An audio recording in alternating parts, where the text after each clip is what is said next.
Hello, hello, hello. Welcome. Hey, Ashley. Katasi Tiara. Hi, Chit Lip. Salau. I never know how to salam. I never know how to pronounce it. I'm so sorry for your username. I'm well. I'm well. How's everybody feeling? Hi, Holland and Brand. Holland Brand. I'm trying to stand a little bit. Hey, King J, what's up, brother? You've been waiting? Awesome. Well, it's awesome to see you. How's everybody feeling tonight? Hi, Kyla. Thank you, Jay. Appreciate the roses. It's been a hot minute, huh? It's been a crazy couple. I mean, man, it's been crazy. Okay, Sochi. I'll try to remember, but no promise. I always try to read the usernames, and we know how that goes. Yeah, you should. You should email me with a note so I can remember it. Because it's not that I would, you know. Hi from San Francisco. Hi, Auntie. Good to see you. I would appreciate that. Sochi, I'll remember that. I'll try to do my best to remember that. How's everybody feeling tonight? Happy Friday, or whatever day it is where you're at. Sometimes in some parts of the world, it's Saturday. How's everybody feeling? How's everybody's week been, man? Holy smokes, what a crazy week. I mean, I can't be the only one going through like every little bit of trigger that you can imagine. There's so much. It's like going so deep into the things that are needing to come up to the surface to be reconciled in whatever way. You know, we can keep going down those loops, or, you know, we can recognize that there are these triggers and they're coming up to be healed, and then work with it in that way. It doesn't mean that we pass with flying colors, but that awareness is what's important. That conscious awareness, right? It changes the game a bit. But yeah, it's been a crazy week. Cuckoo week for sure. I mean, like everything, it's crazy. Like, it's just like almost comical how interesting it's been. Salome. Kakuetas ya artasa. Okay, cool. Salome. I'll try to remember that. Thanks, Denise. Dreams have been much more vivid. Auntie Tiffy says, you know, I haven't been really remembering my dreams. Honestly, I haven't been sleeping much. I keep getting woke up in the middle of the night by events and then not being able to go back to sleep. So my sleep's been a bit off. Hi, Helen. Good to see you. So yeah, but before that, when I was actually sleeping, it was very vivid. Yeah, my dream states are definitely astral states right now. And I know that there's not a real, you know, it's the same thing, you know, it just depends on who's in the driver's seat. If it's our subconscious, or, I mean, really, it's always our subconscious, but like a little bit more of that conscious mind in those astral states. But yeah, it was very astral. Like, I was having very vivid dreams. I can even remember them now, and I don't remember things generally very well at all, let alone dreams. So they definitely stood out to me. But so, man, I gotta oil up this chair again. Starting to squeak again. This chair I'm sitting in, you can't see it, of course, but this is a form of abundance. You know, like, abundance isn't necessarily just money coming in, right? Like, even though that's all in Western culture, that's how we perceive abundance, is like, oh, well, it's got to mean money, right? I mean, that's the main way that we exchange most of our energy. We decide, hey, this energy is how we exchange things. But it comes in a lot of different ways. So I've always been really abundant outside of that last part that we talked about. I mean, I haven't had, you know, well, anyway. But so I happened to like be driving by and saw this chair, like a computer chair, sitting on the side of the road. And I drove by and I got pinged by spirit. I was like, no, look at that. And I looked back at it, and I looked at it and I go, whoa, crap, hold on. I was like, wait. And I went and I had to go back, and I took a look at it, and I'm like, it pinged me really hard. I'm like, that is a special chair. That's a special chair. And I grabbed it, and it was like super heavy. And I'm like, oh yeah, okay. I brought it back to my house. I just knew it was going to be like a score. Ended up looking it up. It's an $1,800 chair. And it's like perfect condition. I mean, it kind of squeaks at points, but it's like one of those like ergonomical ones where it's like, it's got like a pump in the back. You can change every little part of it. And it was a big score. But yeah, I don't know, that's a form of abundance, you know. And then people gifting things, you know. I've been really lucky for people gifting amazing little energy devices and all sorts of stuff, right? Comes in different ways. Hey, Nelly, how's everybody feeling tonight? Yeah, it has been a hot minute, hasn't it? I've been meaning to jump on more, but it's just been a crazy week, man. Like crazy busy. And I'm actually, like, I'm this close actually to launching my website.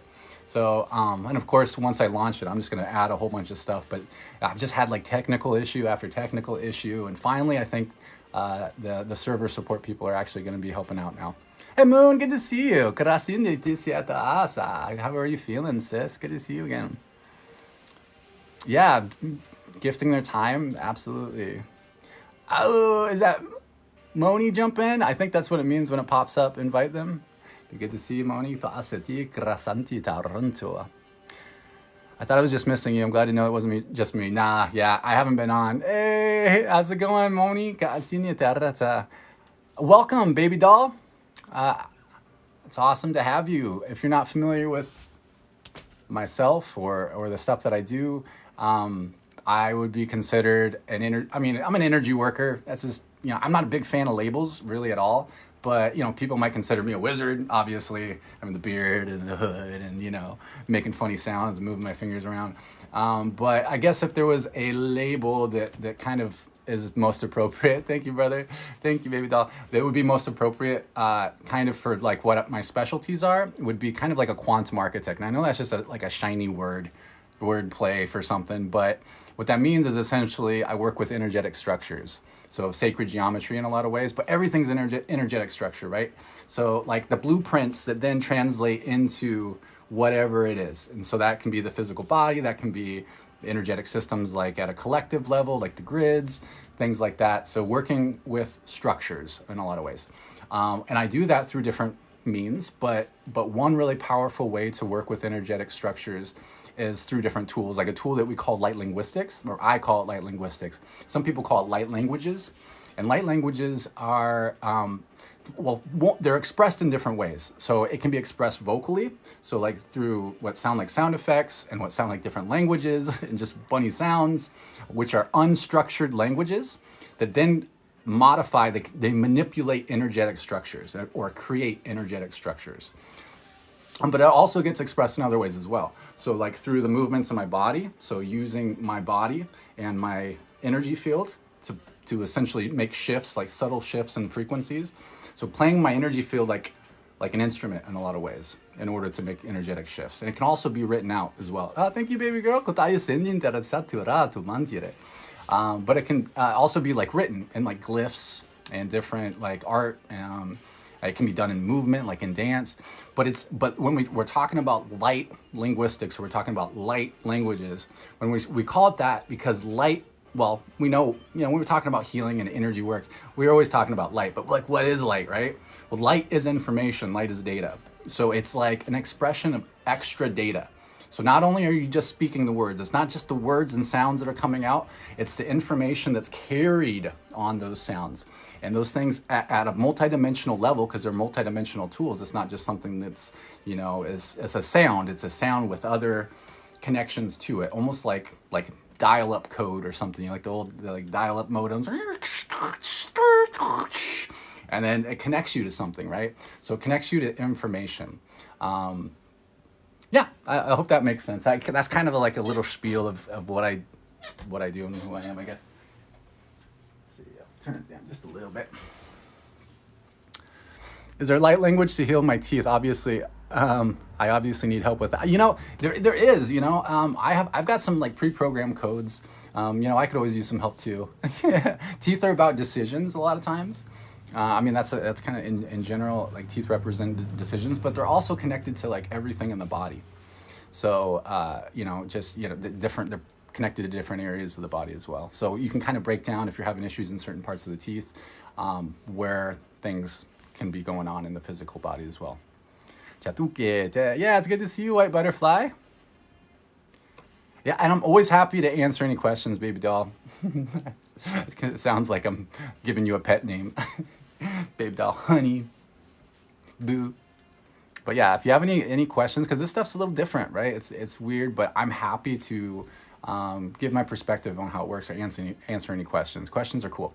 I don't have all the answers. I'm just going to share my perspective and my experience based on my own experiences. So if it doesn't, resonate, doesn't sound right, then F it, forget it, doesn't matter. Hey, good evening, Dark Horse. And I just want to say thank you so much to the subscribers. I had meant to do a live specifically just for subscribers this week, but it's been insane. It was insane. I don't have any good excuses other than just life. It's silly. So this next week, I'm going to actually put something up. Tomorrow, I am going to be jumping on a live with Blue Bodhi, which she's, I think, I don't know a ton about her, honestly. I haven't had time to dive too much into her videos. Well, I've just clicked around on some of her videos, and they're cool. She's a really cool person. And I actually found her because I was just scrolling through TikTok, and I had a video popped up where it was she was talking about this artwork that she got tattooed on her, and I instantly recognized that they're codes. They're she didn't articulate them as codes or anything like that, but I instantly was like, oh, look, those are light codes, dope. And it's a different type of expression of light codes. So her light codes are really cool. They're like a lot of circles and lines that connect them, which other people's light codes can look like glyphs. They can look all sorts of different things. So I will be jumping on tomorrow at 6:30. I think it's 6:30 p.m. Pacific time. So we'll be going on live together and just chatting about whatever. But yeah, she's really cool. Norse codes, oh cool. Tulsa, oh yeah, that's cool that she's local. That's I live, I live in a really cool area. I mean, my area is really great because there's a lot of really, there's a pretty good spiritual community here, but it's still a pretty rural area. So there's not like a ton of people in one spot. I think it would be so cool just to like spend some time in some of those bigger cities. I lived in San Diego for a while. It would be really cool to be living in like San Diego with like being in the spiritual realms, when there's so many people, because it seems like there'd be so much stuff to do, right? Like you can have so much connection. I'd be out playing all the time, talking, like connecting with people, or where it's Sedona. Yeah, I mean that's pretty much just like a spiritual town, like just pure spiritual people. But there's a lot of really, some bigger cities that have a lot of cool stuff in them that I would love to check out. Thank you, Mystic Misty. I appreciate that. From San Diego. Awesome. Yeah, I lived on Mission Beach and Pacific Beach, like for a hot minute. I lived there for like 8 years. 7 years. I lived in Anaheim for a year. Actually, 6 years because I lived in Chula Vista for a year. So 6 years in Mission Beach, Pacific Beach, and I was really spoiled. I lived like right on the beach. It was like 2 houses from the beach in Pacific Beach. And that was back when I was a bit younger. I was like 20, in my early 20s, and that's when you could still drink on the beach. And I loved it, just going out and just going. There's like, keg parties, all connected to it. You couldn't tell who was with what party. It was just like turned into one big party. I was part of a group. We started like I don't even know what to call it. I don't know if you guys remember like these trends before like social media was big, like planking and like other things like that, where people would take pictures doing certain things in different areas. We created one called The Full Extension, like our own like website and stuff, where you would take your drinks, whatever it was, usually alcoholic beverages, obviously, and then you would drink them by pouring them with your arm fully extended up in the air. So it would be like pouring in your mouth.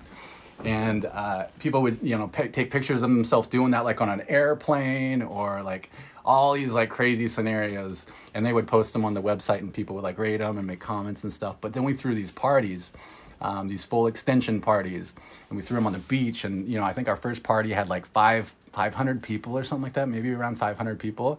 And then they grew bigger and bigger. Then there was like 1,500 people, and then it was like 2,000, like 3,000 people. And then, of course, by that time, they had banned drinking on the beach. So what we did is we decided to throw a big party. There's a loophole where you could be floating in the water and drink. So we went to the Bay Area, and we threw this huge party where everybody got floaty things. So you could all float in the water, and everybody could drink. So we called it Inner Tuba Palooza, the Full Extension Inner Tuba Palooza. And like that, like TV crews were coming, and like it was like helicopters, because there was thousands and thousands of people. It was so much fun. But yeah, you remember that? Gatsardinos. That'd be fun. If you remember that, that'd be dope. Gasanti. Hey, Allison. How do I trust my gifts and not be afraid of them? Play. Playing is really the key to all this stuff. If we take it too seriously, it creates a resistance. It creates this type of energy in us. Not only is it like a doubt energy, because when we're talking about gifts, the power in our gifts is a knowing. It's not a belief. It's the knowing. That's where it gets really powerful, because a belief isn't actually, you're not in it. If you believe it, it's almost like there's hesitation because you have to believe it. You don't know it, you believe it. So the key is to get into knowing. And that happens through play. When you play, you don't have that resistance where you think you need to be right or wrong, or am I doing something right or wrong? You're just playing, there's nothing to it. You learn through play. And through that playing and through that learning, you're gonna learn how you function and what's effective, what's not, when things work or when it doesn't work. And that's gonna build up confidence, and that's gonna be the trust that you can establish for yourself. That's just what I would recommend. We have a floatopia in Virginia that caused a bunch of trouble. Yeah, we definitely caused a bunch of trouble for sure. That was fun. That was a long time. That was many past lives ago in this life. Dr. Dolores Stevens asked, do you see people in person in Washington? I do. I would say 95% of the people that I work with is remote. I do some fairs, like in-person metaphysical fairs and stuff, offering just donation-based work. But I do in-person stuff. For in-person stuff, though, I have to get like a practitioner room. So there's just a little bit, just a little extra that I would normally charge, but it's split up. So if I were to do in-person stuff at the practitioner room, if I did that, I would try to book out that room with a number of people too, and then that cost would be split between everybody that books. So it's not too much. It's just whatever. If I only got one person, I only need to rent it for a couple hours, so it's cheaper. It's not that expensive. But yeah, it would be in Burlington, Washington. Yep, I am near Mount Vernon, Washington. Actually, technically, Sedro-Woolley. I know it's a smaller town. People don't really know that one too much. Spiritual practices to heal depression, please. Depression's a tough one because it can be triggered from a lot of things, right? It's a very personal experience. But in general, depression is really us kind of being stuck and not moving forward in the way that are at a soul level we really want to be. So it's that way of saying, I don't want to like pre-program. I don't want you to think that there's any right way or wrong way when it comes to that stuff. It's a really personal journey when it comes to depression, and a lot of things can affect that. What I would do is really just kind of like assess, where you're at. Just be really honest with yourself. What's going on in your life that might be making things stagnant, or are you for example, you could be in a relationship that's not serving you, that can get you really depressed. You can be in a job that's not serving you, you're not moving forward towards something that's more in alignment for you. You could be in a town that's not right for your environment, your home. There's so many different factors that it could be, but it's really kind of about stagnation. It's about it's not allowing yourself to be in the now moment or the moving forward moment. You're kind of just like, it's like a resistance. But it can be different, and also I don't have all the answers, but that's, meditation can be really helpful. Finding something that something that you can be passionate about, like doing something that you actually enjoy instead of the things that like you think that you need to be doing, we think that we need to be in this job because we need it, because we need the money, and I've spent I spent $50,000 in college to do this type of work, but now it's not in alignment. So, but you spent all this time and you've been in this job for 12 years or whatever, and you feel like you have to be there. And that type of energy it can really quickly create those depressive energies. So, I'm well, Samuel. How are you? Good to see ya. Yeah, breaking the cycle. Yeah, bringing joy into your life is really key. Yeah, and it does. And it's one of those things. I've been through periods of extreme depression. Like that was a big part of my healing journey, or my process to find healing. Was I was extremely depressed for about 10 10 years or more. My dark night of the soul was a really long period where it got really dark, you know. Like a lot of us, we go through that experience where, you know, I got so bad that I was trying to check out. You know, I was hospitalized 5 times. Well, four times for that. One time because, yeah, I didn't know where else to go because I was losing my stuff. I got activated, and I thought, you know, it was nuts. But yeah. So I can relate big time, and you know, it's a tough one. It's a tough one. I don't have a perfect answer for it. You know, it's an individual. Yeah, it's an individual thing. You know, because it can be easy for somebody to tell you what to do, and a lot of times that'll just kind of fall flat because, you know, people, oh, just do this, or you need to do this and this will be better, and that doesn't work. You know, like it doesn't necessarily work. Just because somebody else thinks that that'll help you doesn't mean that that's going to work for you. You know what I mean? Everybody's different.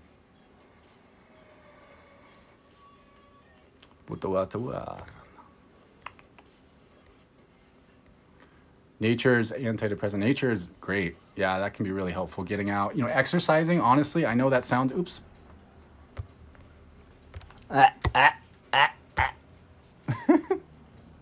Hold on. Let me chance this real quick. Where'd that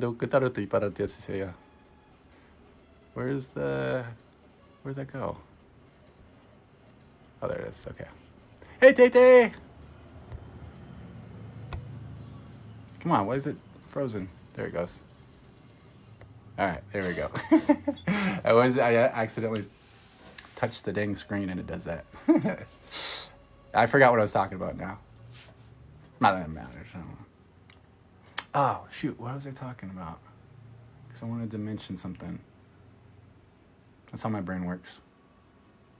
Oh, exercise, you know, and okay, so these things can actually work from like a very like physical perspective, from a physiological perspective, but also from an energetic perspective.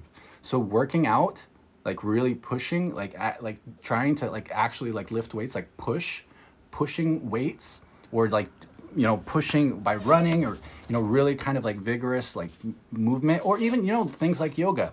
But the idea is to like move out stagnation from the cells. You're trying to, you want to push out that stagnant energy from the fascia, from the cells, and that can actually help a ton because there's stagnation going on. You know, at the same time, in a similar way, breath work, doing something like the Wim Hof method can really like fire up your cells and can purge out a lot of that stuff. It's not an answer. It's, you know, it's not a necessarily answer for everybody, but it will help tremendously just from an actual practical, physiological, metaphysical perspective. That breath is life, and it's going to breathe more life into you and help move out that stagnant energy.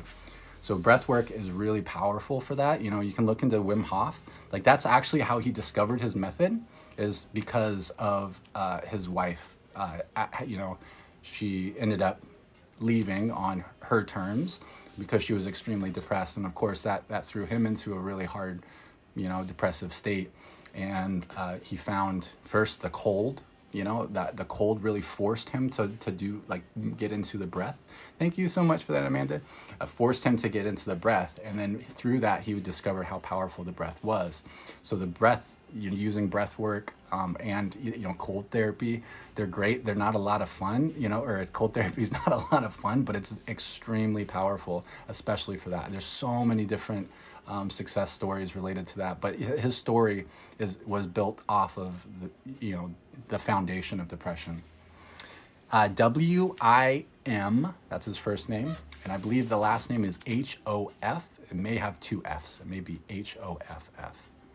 And it worked for him. Yeah, he discovered some through his method. Like they call him the Iceman. He climbed Mount Everest in just shorts, no shirt, nothing else. He's been injected, him and his students injected with Ebola, and didn't get it because of the method of their breathing. There's tons of success stories with him. He was like in ice covered up to the head for like an hour or something like that, or longer. He's very like, and this is all backed by science. It's not just, he's gone through all the doctors, and he's done it all, and he's got tons of there's tons of data to support what he does. It's very powerful, very powerful. Yeah, he's wild. He's wild. Hi, Susan. How are you? Good to see you. And thank you so much to my subscribers. I appreciate you so much. The support, I can't just express it enough. I know I haven't been around. I went through a really intense period of processing and a whole range of stuff that was really intense. Like almost 3 weeks of it. Thank you, Emmy. Which it got so bad that I even had EMTs and police come into my home and take me to the hospital on a stretcher. It was that bad. And then after I got out, I ended up back in a few days later too. And I was only at the ER at the second time. It was like a short visit, the second time. But yeah. So anyway, I'm going to be jumping on more. This week's been crazy too, because of course catching up from all that, it could take, being gone for 3 weeks, it's a lot of catching up, and a lot of just human stuff and 3D stuff, but I've caught up. So now it's time to play. I want to sling some magic. I got upgrades through it. We go through shit, we get upgrades, which is fun. And, sometimes it's not so fun. Actually, upgrades can suck. It depends. If my physicality wasn't such, the energy can really affect my physicality. I get that my physicality can be deeply affected. So when that happens, it affects the whole triad. Thank you, Amanda. But yeah, you'll be seeing me a lot, because I want to make sure that I get myself out there, because now I've got some hospital bills. I didn't have insurance.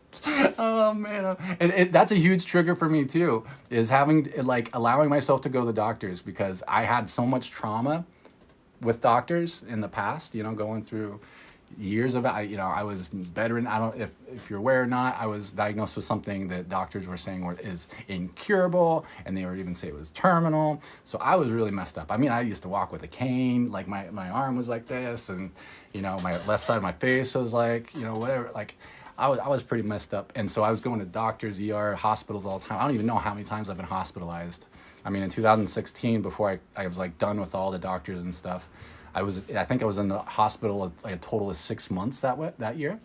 And then after that, I was like, okay, I'm done with this. And then I was able to discover healing, energy healing, and started my healing process, which it's still a process. I'm not fully healed. But that was a huge trigger. I wasn't gonna go to the ER. I wasn't gonna go to the doctors. They had to drag me out. and so that was a huge trigger for me. But I stopped some cycles. It didn't happen again. Stuff didn't happen the same way. I wasn't in there for 6 months. I had actually accepted help this time. Beautiful souls like Ashley here. Ashley, Ashley, and I don't know if Lucrecia is here or not, but they were on duty for me like crazy. They were assisting me so much, and honestly, authentically, if it wasn't for people like Ashley, and there's a few others, I had a small circle that I was allowing access to assist me. If it wasn't for them, I authentically probably wouldn't be talking like I am right now to you guys. It could have been quite different. Oh, good. Tell her hi, and I love you. But yeah, it was really intense. But it needed to happen, And what happens too is like when you get down, it always starts with me with my physicality. My physicality gets hit with these things. These are cyclical for me. So things, just like a clock, there's certain, it's going to tick, tick, tick, tick, and it hits certain times. And then there's an incoming of energies and things to process that come up. And it starts to affect my physicality so much that it gets to a point where I just kind of once my physicality gets so intense, my nervous system gets really, really messed up. And then I start to my mental state goes, and then my emotional state goes. So it completely kind of collapses me down to go as low as I can go.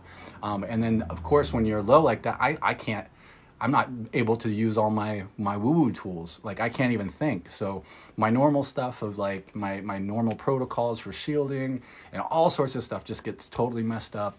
And I go to lower places, get into things that I don't need to be doing, just like all these things coming up. And then of course that brings in more energies that feed off of that. So they see there were attempts to access me at that point to mess with me because I'm down. When they see me down, they're like, oh, ties stuff down. Now this is the time to go bam, bam, bam, bam, bam. So it was constant, so many angles. But I know that I'm not alone in this. So I know that there's others as well that go through their own process. I've always been on the extreme end of things because I process very physically, and I also and there's physical stuff going on at the same time. So when those collide, it can be really dramatic for me. And not everybody's necessarily that dramatic, but some people do. Some people go through it really hard, and that's why I want to share those experiences and in some ways, so that if that's happening, it's not you're not wrong for it, right? You can get down on yourself thinking, okay, now I'm screwed, or like I'm doing everything wrong or whatever. But it's part of that process. These things are coming up again to be cleansed even deeper, make different decisions. Like just you're changing things here and there. You're more conscious this time. You're not going backwards. It can feel like you're going backwards, but really you're still going upwards. You're going. It's just it's not a straight shot. As we know, healing is not a straight shot. It's not even like this. It's like all over the place. So know that you're not alone. Definitely take advantage of the beautiful beings in your reality that are offering you help. I even had beautiful Stacy, who's working tonight.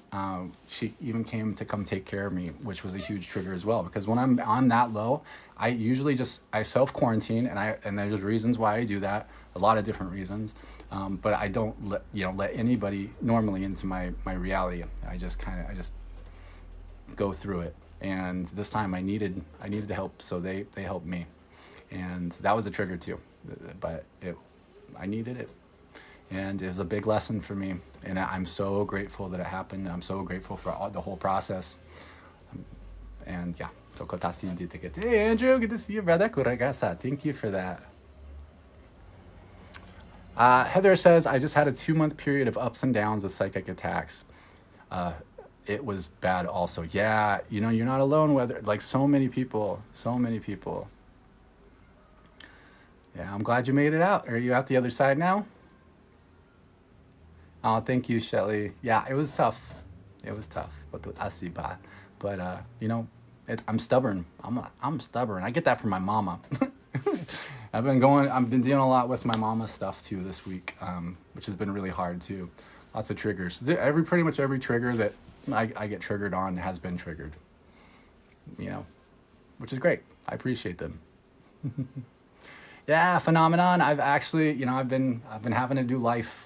But I'm going to be jumping on more. I promise. And as I was mentioning, we're going to do. I'm going to be jumping on a live tomorrow with the Blue Bodhi, and we're going to do a live. We're just going to chat. But yeah, so if you don't, I think it's BLUE and then BOHDI is her name. She's really cool. I don't know her that well, but she's super cool. Thought versus taught. Ooh. Mentally good today, hopefully on the upswing. Oh, good. We're sending you lots of love. So, oh yeah, what time? 6:30 p.m. Pacific time. I'll probably be on there for a bit. Yeah, thank you, Krissa. But yeah, what do we want to do tonight? It's been a hot minute, so I kind of want to do some magic. I'm still kind of a lot. I'm still healing and processing and integrating. So I can't go too hard. Like I always try to do, but I'm always down to sling some magic. I'm not a Taurus. I think I might have a Taurus somewhere in my. I think I have one sign. So I'm all Pisces and all Sagittarius across the board, except depending. I mean, on the mainstream zodiac stuff. And then I think I have one that's a Taurus. I can't remember which placement is a Taurus. Can light coding boost manifestation? That absolutely, that's the idea. It's a form of manifestation. You know, when we're talking about magicians and all this light code stuff and all, you know, all this stuff that we do, it is manifestation. It's bringing energy into whatever you're choosing to manifest, whether that's healing, activating more of self, upgrading more of what you already got going on. These are all just manifestation tools, and absolutely can assist in that.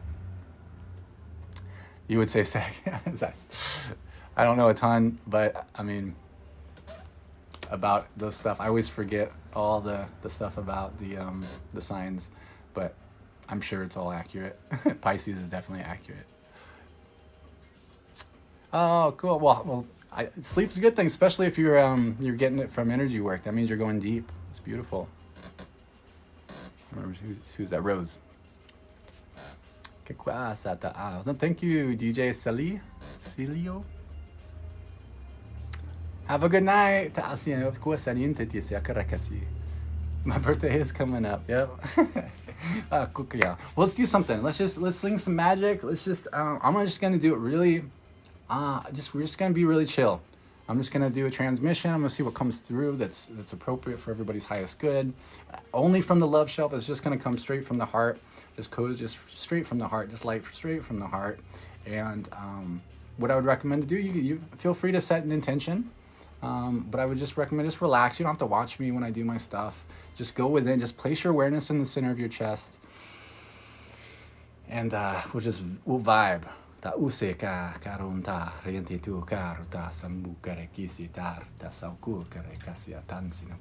right.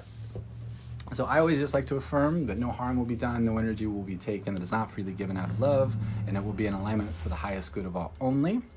And only those that it's meant for will receive. So nothing that isn't for someone, they won't get it, right? So that's part of the sovereignty. We're not forcing codes onto anybody.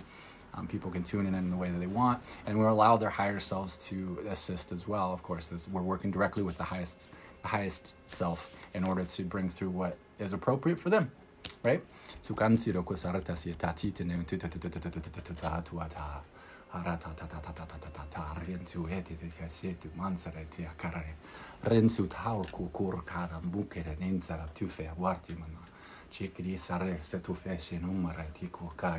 Le cucoe carranza nananti le chikur kakai mutata fetu cipia fanota orta man cucula urata frai resi non hanno ma curche che bucurca e nansareti se tu ferente che se curesiti esci non corti pai pucu garanto kakakakani tutti prasa reke ne insara carasata re sendi tu hari mindre le curiesce tu chi si evo le mie montane macassi che si frasma ci frasma na amica che si evra su era mandui che vorrei mondo cara che fesira reke tata chi dandore marataria le taria naria taria nakaro che le si lili rimota da buffare che le sura krahini che di shatu che demone ma che monana matata si pe feto caressa tu feshu maku ofa anana kika ereke pa feto archa tata che mondari na si fe guardi ma ulu tarresi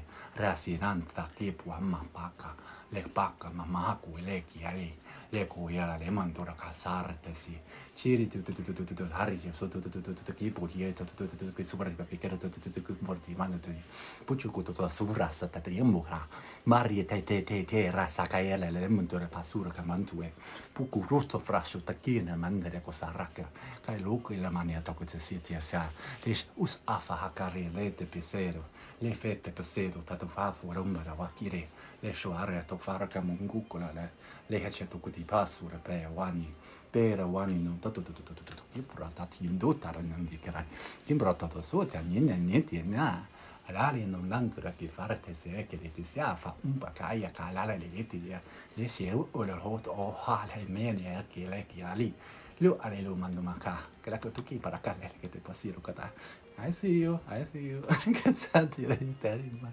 mukaruko arandi le te se to shante halani Liuki wara wa roma muha ni Caracas e tu ai le bonu bahare na And I feel you too. Thank you. That's it. The moka lele hete le luko alula mama. Lewi mbahara taufe anahariki. Buhareto to afir kufashime puhakelele nene fai muhi watamana yaka ukuli. Siratu shata rofa ran mi ankara no sariti ti horate te sukure to hat ya non kare ta fiaratia e herri ta kandor che sa fasieti o sura fasieto kare andi re anti nasira ti sira sahara katira surra so fasi muka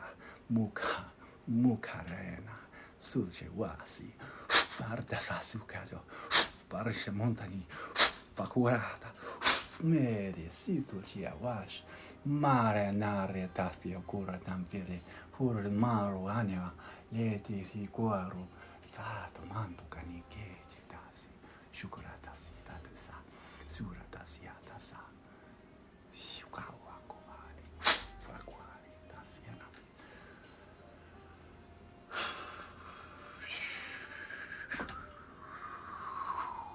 shawarnya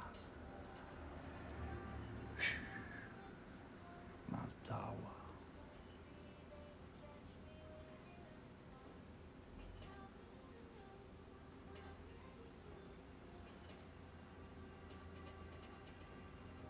imuhana betana akaliku asufe at mar darrenata rendo gita rasa ratieni retora shurakura nema lera curra chiaseri tisi rene makaru kafaya pepepe natufi pupu rupa ma lekurikia tanina leshuaya lukara lumania tukiri seranata situaishi tusata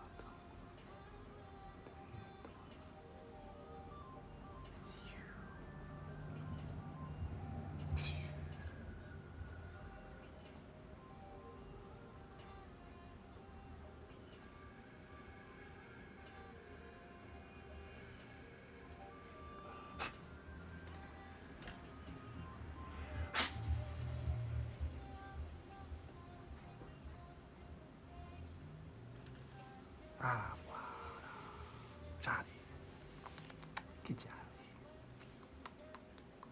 pukarata, boop. Ash, do you let them channel directly through you, or do you channel them?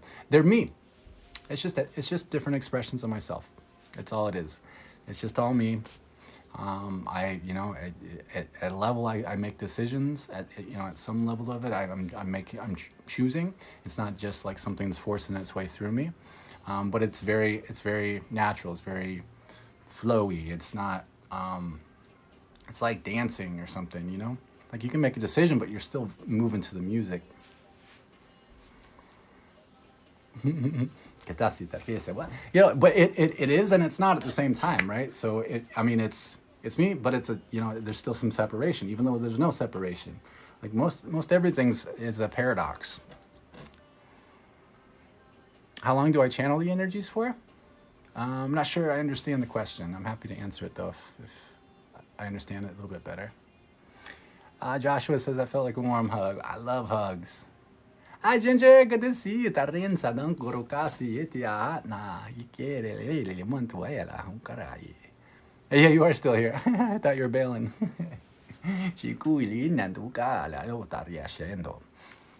So actually, let me just ask the subscribers here that are here right now. What day would work for doing a subscriber only live? What just kind of ideas, because I want to do one this week, but I like what time I wonder, because I want to try to hit it a time that works for everybody, or as many people as possible. Maybe I'll do a couple of them, maybe. But yeah, Monday. There's a tu asana tu ke any day but Wednesday. Okay, maybe it's Monday. I've been getting so like red lately, like especially after this last round of updates. Like when I channel, like my nose gets red, my ears get red. I'm like it gets red coming in through the back of my neck. Like it's so much. I don't know why. Tu asura engorea. Evenings, okay. Wednesday 8 Central. Su Antoniana. Yeah, it is. Maybe I can see what I can do for myself here. Just a lot of energy coming through, you know. Wow, what are you, ma? Hey, thank you for subscribing, baby doll. I appreciate you. That means a lot. Thank you, thank you, thank you. And then when we do personalized transmissions and activation, you know, transmissions, activations, healings and stuff, and oftentimes when I'm doing transmissions, I'm going to set it to subscriber only for like to chat. Just because we get a lot of people that don't quite understand sometimes that are, you know, that'll kind of troll or even actually just real trolls. People can affect the energy of the container. So yeah, if you want to be more in the interactive states during those times, it's a great way to do that. And it's a great way to show support and an energetic exchange, of course. It's a great way, not only just like from a physical perspective of support, but also at an energetic level, there's some really cool things that take place when you do that. So it's deeply, deeply appreciated. Thank you, Stacy. Have I seen the little girl who speaks light language too? Yeah, I believe I know who you're talking about, Stacy. I can't remember her name now, but she identifies as a blue avian. Starseed, yeah, she's sweet. She's great. I love it.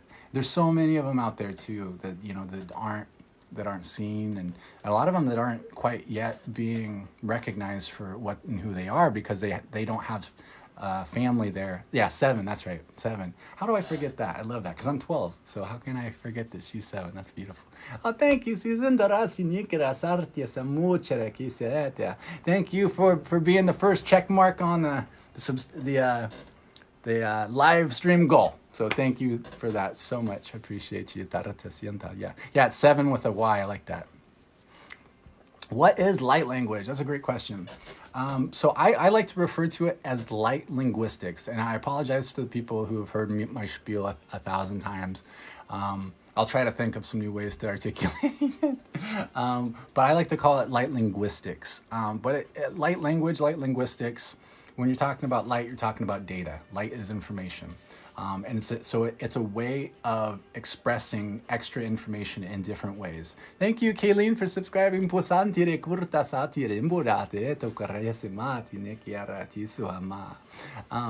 it's a way, it gets expressed in different ways. So you'll hear me like I just did there. See, sometimes I don't even recognize I'm doing it. It's so natural. But it can be expressed in different ways. So it can be expressed kind of like languages, which sound like different languages or dialects. But it can also be like sound effects. You know, if you hear me talking, sometimes I'll go there like that's still an expression of light language. Thank you, Naramaga. I appreciate you. Thank you. Hey, Stacy, good to see you. Hope work's going good. Put some extra shields up for you. All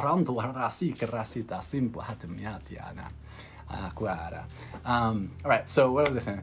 Yeah, so it gets expressed in different ways. So vocalizations, but it's not like language as the way that, you know, like English is, because English it's processed differently. You know, the words are structured. Their sentences are structured in a certain way. It's a structured language. So if we're talking about light languages, it's an unstructured language. That it's like it speaks in pure frequency and vibration and energy because it's transmitting extra information. But yeah, it's an unstructured language that modifies energetic structures, and it's processed in a different part of the brain and just a different part of the being. Oftentimes it's taken through the heart. It's meant to be felt. And this type of communication, this expression, is more processed in the right hemisphere of the brain than it is the left hemisphere of the frontal. Because that like English and stuff is usually more processed on like in general the left side. This stuff is more just taken in on the right side. So left side is that analytical side that it needs to understand things. It needs to put things in boxes. You know, it's that really logical side. The right hemisphere is that more intuitive side. It's that creative side. It's the side that flows, that knows, that it's very intuitive. It actually processes data exponentially faster than the left hemisphere. But that doesn't mean that it's separate from understanding. It just goes into that side and it's meant to be felt. The left hemisphere can catch up. So some people will actually hear it translated in their mind. So, some people just feel it. Some people just know it. But and a lot of it's really a lot of processing done in the heart space as well, because it's meant to be felt like music, right? Because you don't need to know what the artist that's creating a song intended when they wrote the song and created the song, right? You don't need to know their specific intentions of what they were doing to feel the vibe of the song, to have an emotional response to the song, or to dance to it, to feel something that means something to you. And even if it had lyrics, people may interpret those lyrics dramatically different between people, right?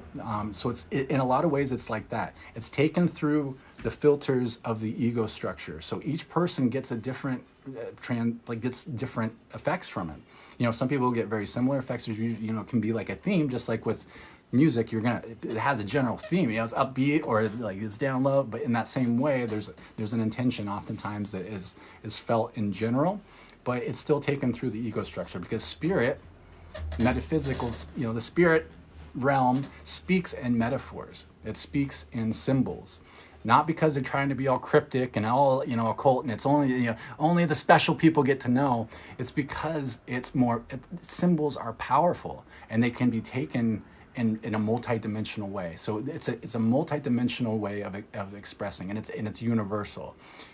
Spirit doesn't, angels and stuff, they don't speak English, they speak in energy and speak in frequency. But it also gets expressed in different ways as well. So you'll see me doing this stuff. These are mudras. People often refer to them as mudras. I don't know if we have a different name for them, but they're essentially changing the flow through the body, like an instrument. How you hold a different chord, and you'll see me doing all sorts of stuff. Sometimes I will be doing this, which isn't as much light language. This is just me playing my energy field and bringing code in or weaving light. But sometimes I am bringing through light codes, which get facilitated through these different movements. So it's changing the subtle frequencies, playing my energy field like an instrument. So we have these different energy centers. People often refer to them as chakras, or depending on what your background is. Or it's an interface. In reality, it's an interface. They're just vortexes that bring energy out, bring energy in, and bring energy out. But you'll see me playing on these a lot of times. And just like a musical instrument, they come in octaves. Come in a scale. And you can make more complicated combinations of frequency by playing with those.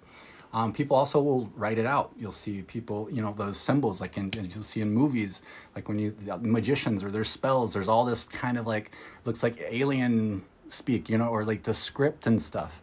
That's an emulation of light language. So a lot of times people will channel it in automatic writing, but it carries information. It carries, energy. Hey, Starseed Josh, good to see you. Thank you for the dinosaurs. I appreciate it. Dinosaurs have been coming up a lot lately. I wonder why. I think that's the 5th dinosaur reference that I've had today, or maybe even more. It's been a hot, actually, man. It's been actually really lots of dinosaur stuff. To think about that. But yeah, I hope that answered. And honestly, it's meant to be experienced. So it's not necessarily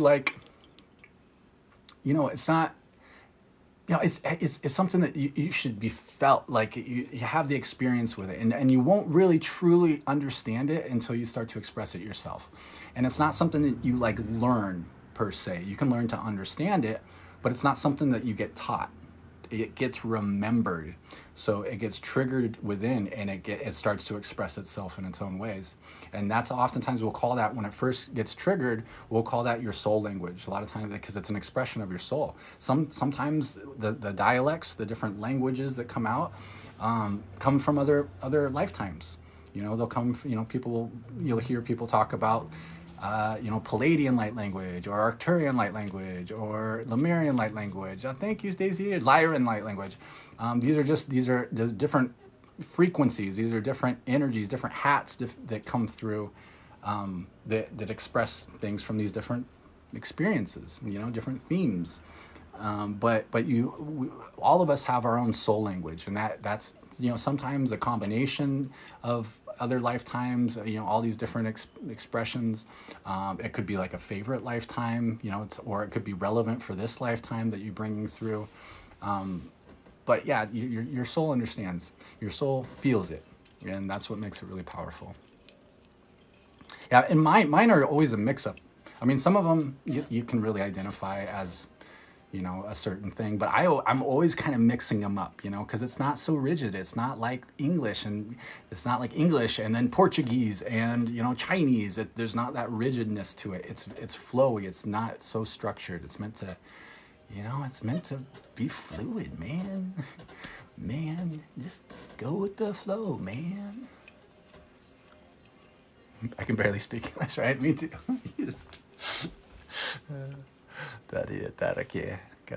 Hi everyone. Hi Britt.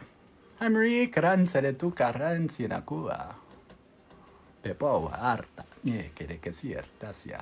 But yeah, I hope that made sense. I'm always happy to answer specific questions too, because that's the idea of these lives. So I try to do these lives on Friday nights. I usually try to be on at some point through 7:30. Sometimes I'm on a little bit earlier, and then we'll go, until like 8 or whatever. But we're starting at 7:30. So I usually try to do it 7:30 Pacific. So if you want to make, Friday nights 7:30, you should be able to catch me Pacific time. When did I start speaking the dialects? Hey, I choose to be. Thank you for subscribing, by the way. So I started expressing them 2019, I believe, is when I started to have all of them come through. I'd kind of been expressing it my whole life, but not recognizing it. But I didn't have all that them really come through until 2019 when I started to share it. 2020, I think, is when I started to share it outwardly. And work in my healing work is when I started, that's when I started doing that. I fell asleep so peacefully on your first round. Oh, beautiful. Yeah, it wasn't too long ago. I hope you got a good little nap. That's a good thing. Falling asleep during that it can go deep. It's losing consciousness is pretty common. When I work in person, a lot of times I'll run energy through people. Depending on the person, I will just do straight energy, kind of like the idea of Reiki or something. And when I do that, I don't know if anybody hasn't passed out when I run it through their head.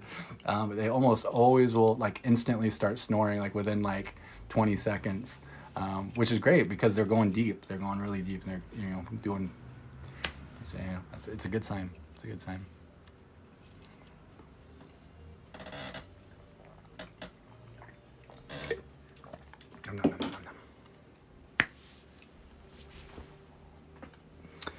Do I do this in person at all? Yeah, I do, by request.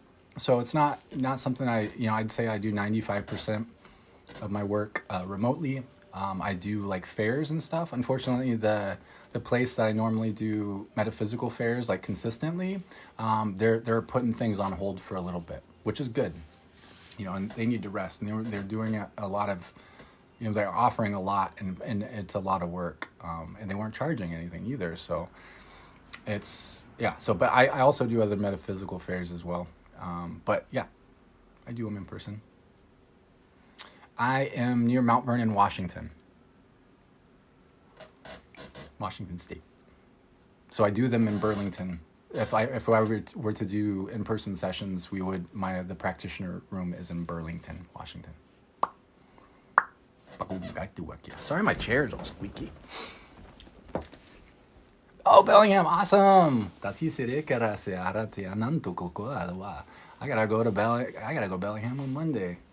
I go try to go to the IRS. Sweet, so much fun. I don't know how to. You guys, know how to get a hold of the IRS? Talk to a real person, where you don't have to go to a location. I just don't want to get in trouble. I think something got messed up, and I want to make sure that I don't get in trouble. I'm I want to make sure I do this right because I don't know what I'm doing. Oh, you can email him? Oh, I'll have to check that out. I'm gonna change the background. I got a whole bunch of cool backgrounds.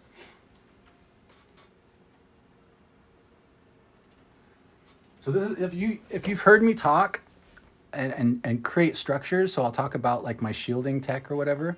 You may hear me say a truncated icosahedron, like a chromium truncated icosahedron as it changes. Dang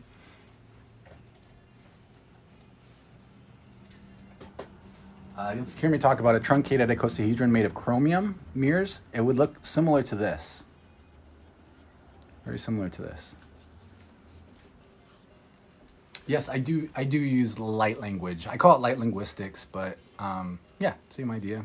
I mean, when I do sessions though, I use a lot of tools.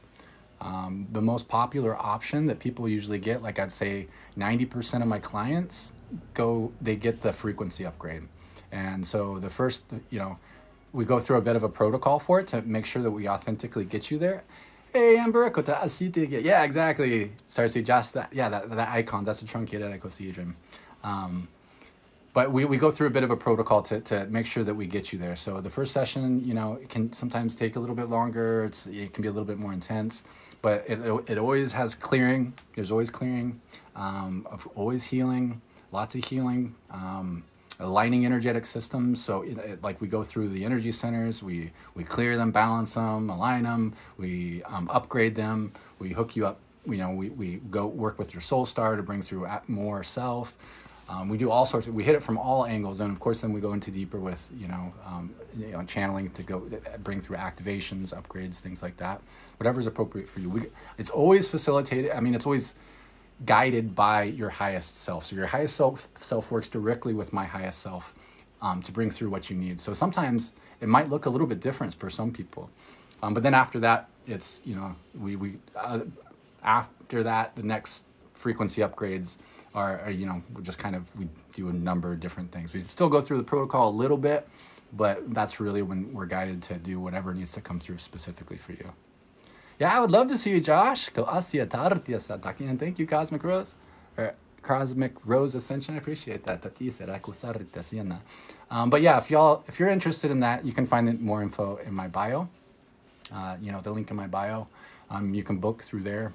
I offer some other stuff too. I'm pretty much caught up with my transmissions.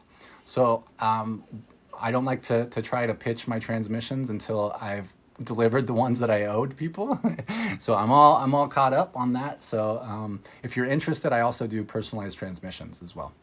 And that can look a little different. We offer different things, but if you're interested in that, let me know. I took it off of the link in my bio just because I wanted to catch up with everything first. So I'll put that back up though. But yeah, just very similar to the stuff like on my TikTok page. So sometimes with music, sometimes just the vocalizations and stuff, but those can be very powerful. So if you're not quite ready for a session, or you're not really sure, or you just want to have something that you can use over and over and over again, that's often a good option. So you can set an intention and it'll just go, you can play it and it'll go deeper and deeper into that intention. Sometimes they will give me a regiment to deliver with it. So like watching it at least like 3 times in a row, say 9 days in a row, in order to bring through like that specific intention for that person. But they're really powerful, and you can really, a lot of them, if you just even want whatever's for your highest good, you can actually just hold an intention in your awareness while you play it, and that'll come through as well. Hey, I missed you too, Alex. Or I don't know. Sorry. That's elections. Sorry. Well, I appreciate that. I'm happy to be back as well. So Emma asked, what's an intention you can set to clear old energetic baggage that's weighing you down but don't fully understand? Yeah, that can be it. That's the intention, to release old energetic baggage that's weighing you down. It can be as simple as that. Your highest self knows what's up. So I'm not going through, even in my sessions, I'm not going through and being like, oh, you should have this, you shouldn't have this, we need to do this. That human isn't making a ton of decisions. I'm allowing what needs to come through for you to come through for you as delegated by you, essentially. So, sometimes the human tries to come in and like, oh, well, let's do this. And then, of course, I'll try to do it. And they're like, nope. That's not what you want to do. Not right now. I'm like, oh. Okay, never mind. We'll do what we need to do, not what I want to do. Am I a Leo? No, I'm not. I'm a Pisces. I'm a Pisces. What can we expect after a frequency upgrade with you? You know, it's different for everybody. That's one thing that I really try to hammer down in is that everybody is unique. And that's really important. And I think a lot of times when we're first like diving into our healing journey, thank you, Josh. We're diving into our healing journey, we are expecting things to go a certain way, right? So we seek out different information or different teachers or whatever. I'm no teacher, but we'll seek out these different people who are doing their thing, and then we'll look at them and go, okay, well, what do they do what they do, right? Or what do we need to do? Like, what kind of protocol do I need to follow in order to be that like that or whatever?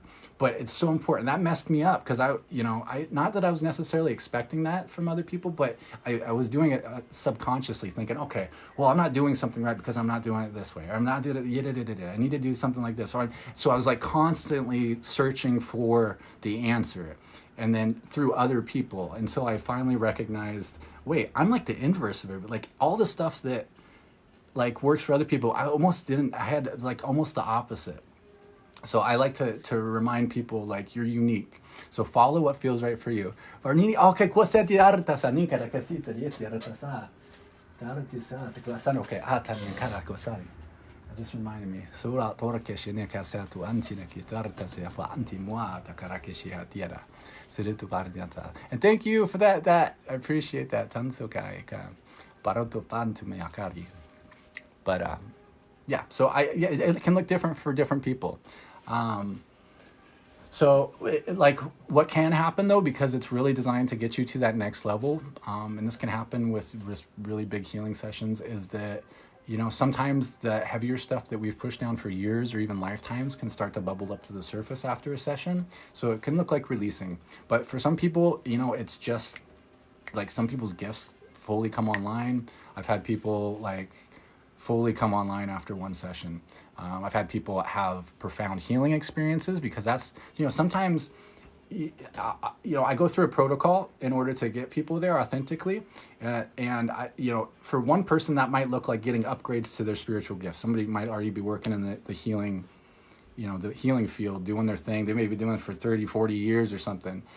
So what that looks like for them when they come get a frequency upgrade might be like upgrades to what's already going on, right? So it might not look as much like working with their personal grids or, you know, working with their energy centers, things like that, or activations. It can be just like adding more bells and whistles to what they already got going on. So like if you're clairvoyant, that may look like being able to see more. Like my brother Derek, who's a big time seer, he sees, you know, a lot. When I worked with him, he sees more, right? So he was seeing a kind of like things in like almost like 2D when he would see things. And then once we worked on him, he upgraded his sight, everything become like more 3D, even in, you know, physicality, like the way that he sees things. So he's actually able to see more depth and more detail and more like high def a bit. So for him, having not really needed to do a lot of these things, that's what it looks like for him. For somebody else, it might look like a lot of healing, you know. Some people, if they've not had any type of healing, you know, this is all very new to them, to energy work in general. That might look like a ton of just healing. That might look like clearing the energy centers, that, you know, and balancing the energy centers, you know, or, you know, just healing a certain area. Some people are chronically ill, right? So when they get a frequency upgrade, it looks like getting things aligned so that we can heal that thing, whatever that is, because, you know, when you're going through a chronic, you know, say chronic pain or chronic illness, a ton of energy is going towards what's going on, right? So it's going to really hold you back. So for some people, it means clearing that stuff. So some, you know, like if you got crippling back pain, it might be about clearing out that back pain. But we hit it from a lot of angles. So I hope that makes sense. Italian Love says, hi, what language is that? How much is a session? So we call it light linguistics or light languages. So it's unstructured language. It's not really like English in the way that we know it or other languages on Earth. It's a multidimensional tool that's used in order to shift energy and to do magic. But sessions can look different for everybody. Or there's different tiers for sessions. So if you want to go like just straight to business, that's, like a 30-minute session. So if there's a certain like intention that you want, like a certain specific area you want to work on your body, or a certain activation that you want, a 30-minute session might be right for you. And then if you want to do a full frequency upgrade, the first session is a little bit more, and then after that, there's a significant discount, because the first session can be really taxing. Because there's we got to move a lot of energy and do a lot of things for those people initially, and then after that, the ball is kind of already rolling. But if you're interested in those offerings, you can check out the link in my bio. And I think I put it right at the top, so you can look at all the different options there, but it varies. It varies. And I do jump on here as well and offer healings and activations, upgrades. It's like a combination, for a minimum donation price, depending. So that can vary as well. But yeah, I would just keep an eye out. If you're new to all this stuff that I do, I would hit that little bell on my profile and be notified when I go live. Because that's oftentimes a really good option, is to get those a personalized transmission on a live. Am I still singing to Magic tonight? I will. Yeah, I'll do another one for sure. Did you ever clear an MS patient? Would it be the same approach? It would be the same approach. Yeah. Have I cleared them? I believe I've only worked with one MS patient. And I honestly don't remember. I honestly just don't remember, to be completely honest. I don't remember how that worked out. I worked with, cancer, back pain, like back issues.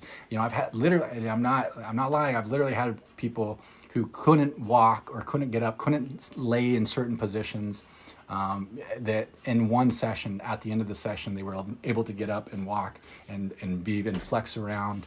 But everybody's different, Some people I've had to work on a ton of different sessions, to get down to the core of what's going on. Everybody's different. Tumors, yeah, we worked with tumors, cancers, all sorts of stuff. Everybody's different, everybody's different. The hard thing to recognize too sometimes is that some people, like but at the same time, I've lost people as well.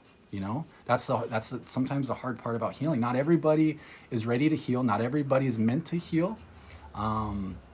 And so, at the same time, I've helped people with cancer completely get into remission.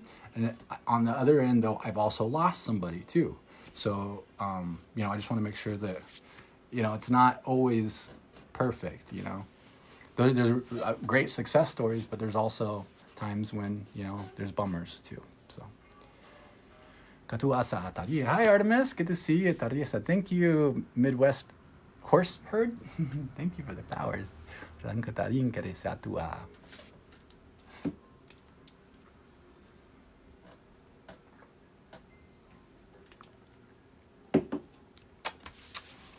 I feel like I'm like a cartoon. Like when my nose gets red, I feel like I look like a cartoon character.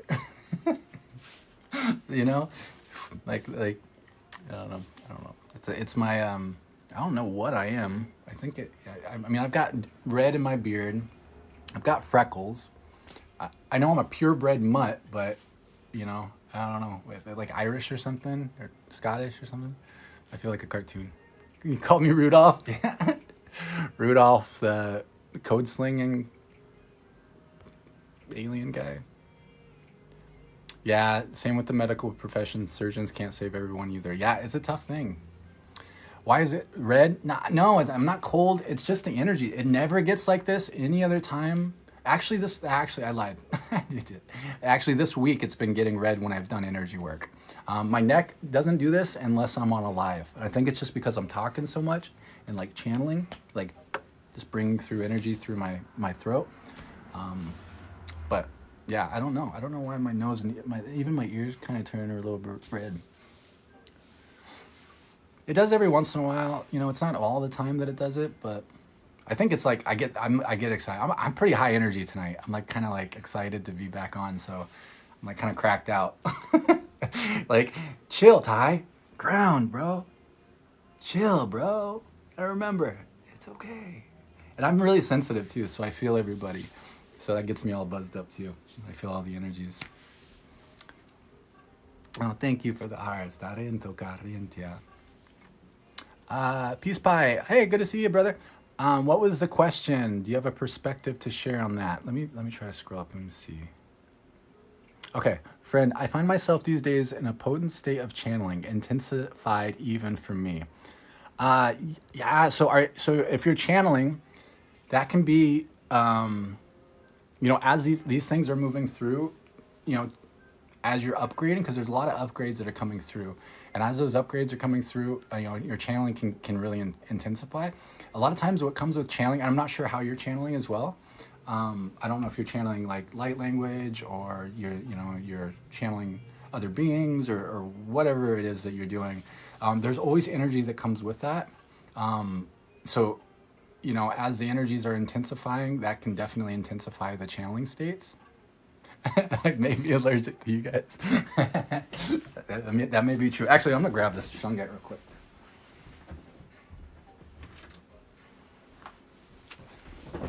I just have my grounding rock here, big shungite block. But yeah, tell me a little bit more about what's going on, brother, and I'd be happy to touch more on it. Okay, it's coming through clarity of speaking. Okay, cool. It's intensifying. Well, that's a good thing then, right? That's great. From my perspective, I believe that we're always channeling. These are semantics, of course, but from my perspective, I feel that we're always channeling. Like when we're doing art, we're channeling. When we're always in a channeling state. We're channeling at ourselves in a lot of ways, but it comes through filters. It comes through the filters of the ego structure. So if you're channeling like information, that's great, and if it's intensifying, that's great, right? That's good. Yeah. I mean, we're going through so many upgrades right now. There's so much energy coming through. You have a lot to share, brother. The more that you are, putting yourself out there and walking towards, your purpose, that's more is just going to come through. So that's beautiful. Yeah, but thank you.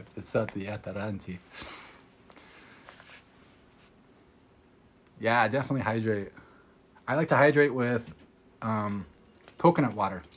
So coconut water has, it's a natural way to get a lot of electrolytes. They got those sports drinks, Gatorades and stuff with electrolytes. But I always say go right to, coconut water is a great way to get those electrolytes.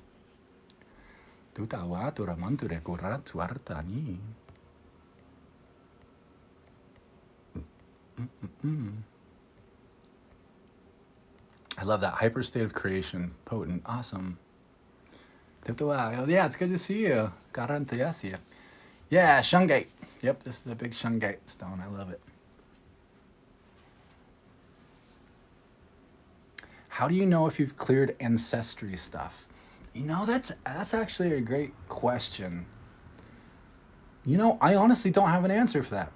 I really don't. I know when I clear ancestral stuff because it usually comes up into my awareness when I'm doing it. I'll just have like a knowing of it. But in general, I'm not really sure how you would know, honestly, because in a lot of ways you're healing yourself. A lot of the stuff that we're doing is healing ancestral stuff. Even though it seems like we're healing ourselves, it's taken on. It's passed on through us, in us, right? Through our code, and that's been in our genetics. So when we're working with ourselves and we're working on our DNA and healing at a deep level, we're inherently healing our lineage at the same time. But specifically, I honestly, that's maybe there's a lot of people in the chat that have a lot of experience with things like that, I'm sure. So I'm not sure if people in the chat might have some suggestions, but I would love to hear feedback on that as well. Can you recommend the best crystals? So Ocean's Wildflower, it depends. So the great thing about crystals is that they have certain functionalities, right? So it's crystallized frequency in a certain way. So that's a certain matrix to it that is good for certain types of frequency ranges. And, there's not one frequency that's best for everything, right? It's like one color isn't best for everything. it's unique, right? So the frequency profile, just like an alkaloid profile and something that like herbals that you would take, it can vary. So certain alkaloids are good for certain things, for like stomach pain or anxiety or whatever. In the same way, stones have certain functionalities. So like one of my favorite stones, period, is shungite. So shungite is a very powerful mineral. I like selenite on the other end of that. So, or I don't remember what they actually call it. This is not true selenite, whatever kind of selenite it is. But it's really just like pure.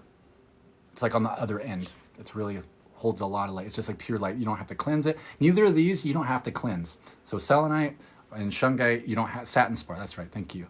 It's you don't have to cleanse either of these. So this rock's great for being grounding things, for clearing, attenuating negative frequencies. It like protects from like EMF. It takes the edge off of non-organic frequencies, like from like Wi-Fi. Like the sine waves look different on something that's not really bioavailable. So like the frequency. Sorry, I'm talking the frequency, sciencey stuff. So it turns it more soft. So it literally takes the edge off of the frequencies. But this is just like nice, pure, like good, just in good, juicy goodness. But this is used to clear as well. So this is kind of used to like ground and attenuate negative frequencies. This one brings in and clears energy. So I like to mix them together. So I have, for example, I also love rose quartz. I love rose quartz. But I've got these shungite little, what do you call them? Coasters. So I like to have shungite and selenite together. And it makes for a really cool little device in a lot of ways. So I'll put stones in there, it clears it. Or I put like, say you take a, say you got medications or something like that, something that you buy from the store, and you want to clear it. Pretty much anything that you get from anywhere is going to like pick up on energies. So it's always a good idea to clear things that you consume or you bring into your home, and doing these together is a great way to do that. So shungite in general is really good, but shungite and selenite together is a great way to clear and kind of charge things. What else? Moldavite's a really powerful stone, so it's a really powerful transformation stone. I actually just found this. I totally didn't realize that I had this stone. I have another piece of moldavite, but I just found this one. I was wearing it earlier, and it was like a little too intense. So I was like, things are kind of moving a little too fast for me, but this will accelerate you. So moldavite's great for acceleration. It's not for everyone. It's a really powerful stone. For some people, it's just not right for them. What other stones do I like? Amethyst is a great stone, of course, for a lot of different reasons, but it's good for clearing and kind of like the idea of protection. What else? And it's good for calming. What other stones? Those are like my favorites. I mean, there's so many. Like, there's, malachite's a great one for the heart. I don't know. There's no best stones. Ruby's great too. Ruby's awesome. Raw ruby, yeah. You know what? I think, dang it, you just reminded me. I think my ex took my favorite ruby. Dang it, I haven't seen it. Maybe not. Maybe I'll find it. But I had a really cool ruby that I liked. I like the way it grows too, like in a hexagon with like little like cool patterns on it. Turquoise, that's great. Lapis is great. Is it possible to make ties, cords, connections to other people without consciously intending to do so, intentionally? Absolutely. That's honestly how most of the cords work in general. So we'll have cords to our loved ones, our family members, to our partners, sometimes cords to people that we don't even know. I get a lot, like you get cords just by sometimes even just thinking about people, you can get cords in there. So absolutely. Good question, Marvin Marbles. Hello, I am Tito. Says, can someone get healed from food addiction, eating due to depression? Yes. Yes, and that's something I've helped with people or help people with in my sessions, with pretty good success actually. I don't, at least that's what they were telling me. I haven't had an update from them in a while, but I think I got an update from this person I'm thinking about. I think they were doing great for, I think the 26 days is the last time that I heard them cut that back. But absolutely, you want to you want to find the wound. You want to go to the like the core reason why it's happening, because it's a coping mechanism, right? Or actually, it's different. See, I don't like to use generalities. It can be different for different people. It can be something that comes from another reality. Sometimes you'd be processing something from, a past life. It's all parallel, it's all quantum, it's happening here now. So when you recognize that like there's another aspect of you in another reality is doing something, it could be like they could be starving or something, and like they not have food forever. And so in this reality, you're responding by eating all the time. It can be different for different people.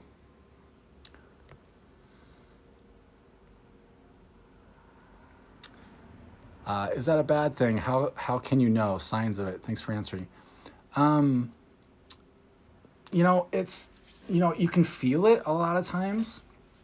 For me, you can also have weirdos like me or other people who are, I'm not so much a person that dives too much into the stories of what's going on. The way that I perceive things and the way that I work is just pure frequency. So if there's discordant frequencies, we shift those out so that can look like the projection of a chord. So that's something that gets filtered and projected into a certain way that gets perceived in a certain way. So just everything in reality is like that. So the perception is that it's a chord, right? But everything's already happening within us, and it's all happening in a more quantum, multidimensional way than not, like something as like a physical chord. But it gets expressed in that way, so people will see it as like an energetic chord. So if you have a certain part of your body that you're feeling stuff, like a lot of times the solar plexus is a place, so we get a lot of chords. You can consciously intend to pull those out. You can ask your guides to assist you. You can just say, okay, if this is a negative chord, I want it pulled out all the way and filled in with unconditional love. You can do it that way. But part of my protocol, so part of my energetic hygiene every day is to release chords to anything that's not in my highest good. I go through a whole protocol, and the chords are a part of that. So it depends. There's different ways to do it. I would investigate for yourself. There's a lot of resources out there. You can look on YouTube. You can search, on different websites and stuff. Follow some different things. Follow your feels, because your guides and your feelings are going to guide you in a direction that is going to benefit you most at that time. Because it can be different, right? So like jumping to what I do might not make sense to you, and you might be just doing it just because I told you, and that doesn't necessarily mean it's going to serve you in the big picture as much as it could if you go down the path where you're discovering things for your own, you're trying things out for yourself and seeing how it works for you. You're going to learn a lot more that way. You're going to remember a lot more in that way. But also at the same time, if what I say resonates, roll with it, try it out. If I cut the cord with my ex, will I still love and miss him? You can still love without draining each other. So that's the thing about these cords, is that it's a way of taking energy from each other. That's what it is. And we don't do it consciously, of course, but a lot of times that's what's happening. So it's like an attachment. It's a form of attachment. You can absolutely love without having cords like that. Absolutely, 100%. So, but the thing is that when you have that deep, like if there's that need for that X or whatever, you have this certain energy where it's like this attachment energy, then you will cord back up. So you just got to be careful with that. So like a lot of times if it's like an ex or a partner like that, you get the cords out all the way, and then you do your best not to think of them in that way. Because when you do that, you're oftentimes going to subconsciously cord back up. And of course, if they've got their own, if they put shields or grids up around themselves, that won't happen. That's what I recommend everybody does, is put up certain structures around you that hold in frequencies that are right for you, and just keep frequencies that aren't right for you out. So that's a way to prevent these things from taking place. But it still happens all the time. It's just part of being in this game together. The cord's not cut, but that's just my own intuition of it's not meant for that. You, sir, are. Not sure I understood that. Can I heal your ADHD? No. I don't heal anything. I can assist you in helping you align with what is right for you. Sometimes, I experience extreme ADHD, and it's not really necessarily something that I can heal from because it's my multidimensionality. It's, me being multidimensional in this reality and connecting to so much more than we recognize. So for me, it's not about healing it. It's more about finding a way to manage it and like manage my symptoms and find a way that it works for me. Things like meditation is really helpful for me. But sometimes, yeah, sometimes the symptoms are just really intense. Like it's. But anyway, I just wanted to mention I don't heal anybody. I assist people in healing themselves, as a reminder.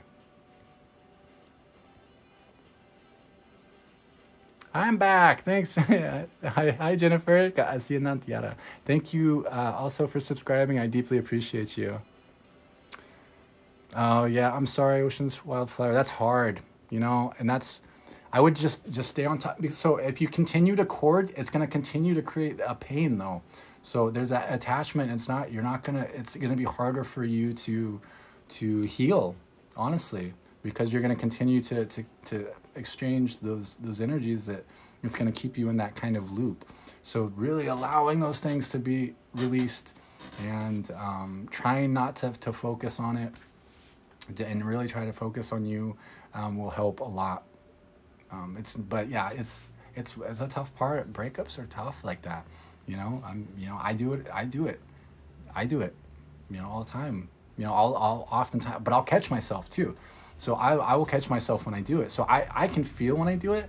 So for example, I'll be thinking about like one of my ex-partners in a way, and it's just like not like an attachment thing, but where like, oh no, I'm not with them or anything like that. It's more like I hope they're okay. I really want them to be okay. Like I don't know what they're doing. I'm like, and I get this kind of like this attachment to like, oh, I feel like I should have helped them more or whatever it is. And I catch myself in that point because I'm thinking so strongly with an emotion towards them that and the people, when you start to get more and more sensitive, people feel this. So some people, when I do that, they will get a hold of me and be like, hey, get the fuck out of my consciousness. I'm like, I'm sorry. Like, like, because some people that are really tapped in, they'll say that, they'll know, they don't say it like that, of course, but you can feel it when it happens. And, once you start getting more things activated, you can tell when people are doing things. I can tell when certain people think about me.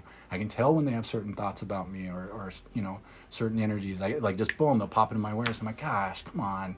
Like, stop trying to ping me, like stop, they'll be like, having these, reliving negative experiences, and I can feel them when they do that because they're projecting at me. So that kind of stuff happens, and that makes it harder to heal. Oh, I'm so sorry. It's tough. Relationships are tough. I mean, the attachments are tough. Relationships. It's the human in us. That's what the attachment is. What makes it really hard. Oof, like somebody's testing me right now. Hold on one second.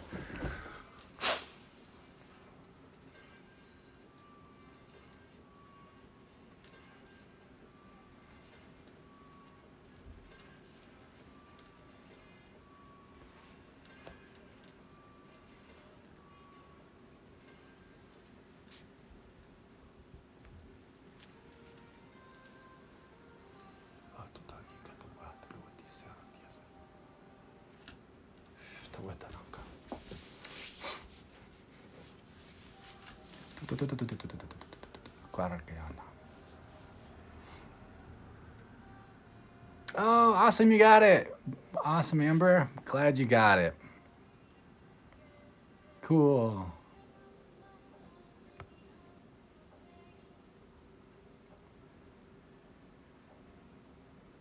Have you ever tried to relax the forehead region, relieve tension in this region? Yeah, absolutely. Absolutely. Where you place your awareness to, you're going to bring energy. So if you're focusing on this area, you're going to bring energy to it, and that's going to bring, it can kind of feel more tense.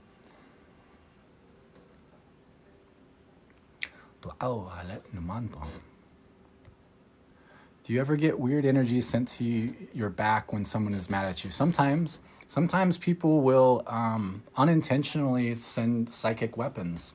So some clairvoyant people may see them in certain ways. It might actually look like a sword or a dagger or a hook, things like that. So that can definitely happen. I'll see you, Josh. I'll see you on the Astro, brother. Thank you for hanging out.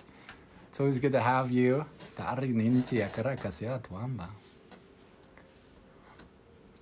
Was that my question about that star seed? I'm not sure I understand the question.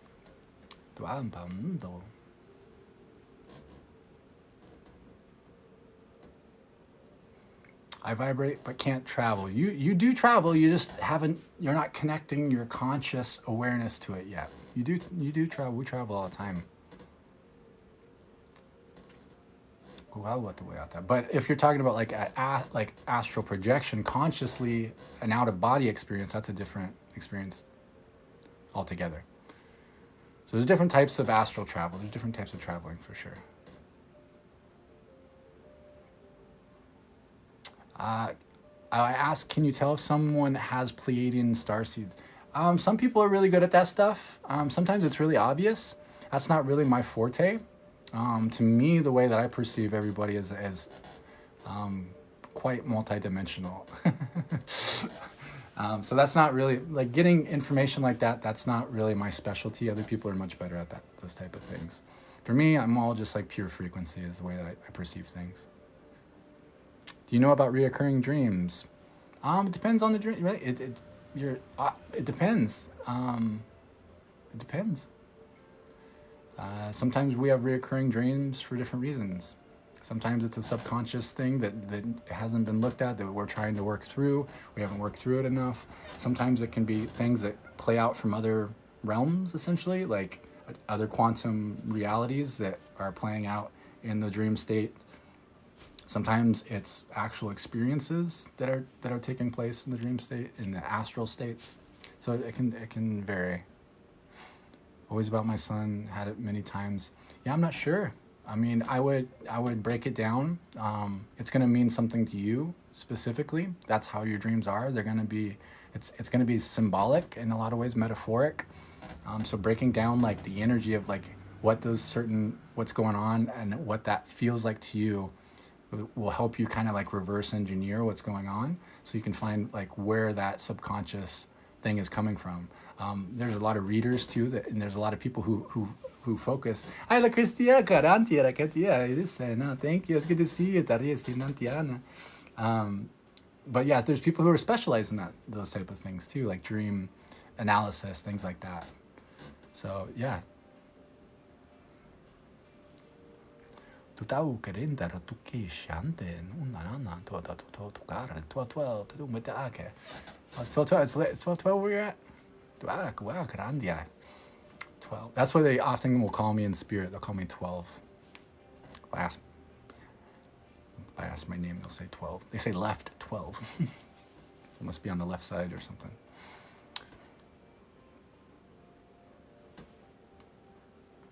Wow, nanto carcasia. So good to see you, and thank you so much. I can't express it enough. I appreciate y'all so much. Starlight Connector asks, do we keep shifting timelines? So it's important to recognize that we have individual timelines and we have collective timelines. And they're playing out differently. So our own personal timeline is connected to a collective timeline, but other people's personal timelines might be connected to a different collective timeline, even though we still see each other. It's what we might call, thank you so much for the rose, what you might call like a glass wall, like you can see them, but you're not technically in their reality. So we shift timelines, personal timelines constantly. We're doing it all the time. We're shifting through billions of like realities every second.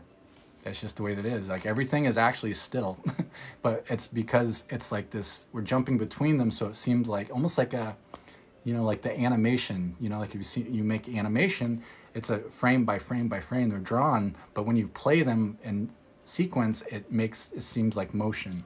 So we're shifting between these different timelines with our thoughts, with our frequency, what we are in that moment, where we're vibrating. Technically, that will define what timeline we're in. But we have collective timelines, so we're definitely we're shifting into different collective timelines often, for sure. But there's still different collective timelines that are all playing out.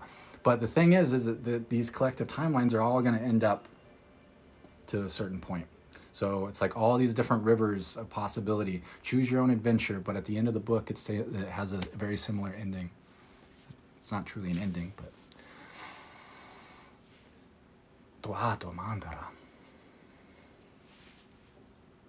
But yeah, we're going through a lot. We're like, things are moving very quickly right now as far as timeline stuff goes. Do you experience the frequencies like you are clear cognizance? Yeah, clear cognizance is my main clear. Clear cognizance and clear sentience. So I'm a knower feeler, and those work together to kind of allow me to do a lot of what I do. A lot of times when you see people doing like this type of like signing light language, a big part of that is clear cognizance and also clear sentience. Wow. If you give me one moment, I'm just going to ground myself a little bit real quick and do something for myself real quick. And then after that, we can do something, we can do a little bit of energy work.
Boom. Kabakwa nantuara tarta. Meow. Sorry, my chair's all squeaky. Drives me nuts. I don't know if it drives anybody else nuts. Hi, one cheeky chick. Welcome. You didn't miss too much. I was just blabbing away. Mostly. I've been doing life stuff, unfortunately. I went through an extensive period of processing and went through a whole bunch of stuff. I posted a video about a little bit ago, like a week ago. But and then this week I've just been trying to catch up. Lots of catching up. Lots of 3D stuff this week. Lots of there's people are going through so much, so there's been a lot of support too, trying to be there for people as they're going through it. So time has flown by, but yeah. Probably why they toss out. No, it's actually, it's because I move around so much in it. See, now it's not even squeaking now. But it's because I move around a lot.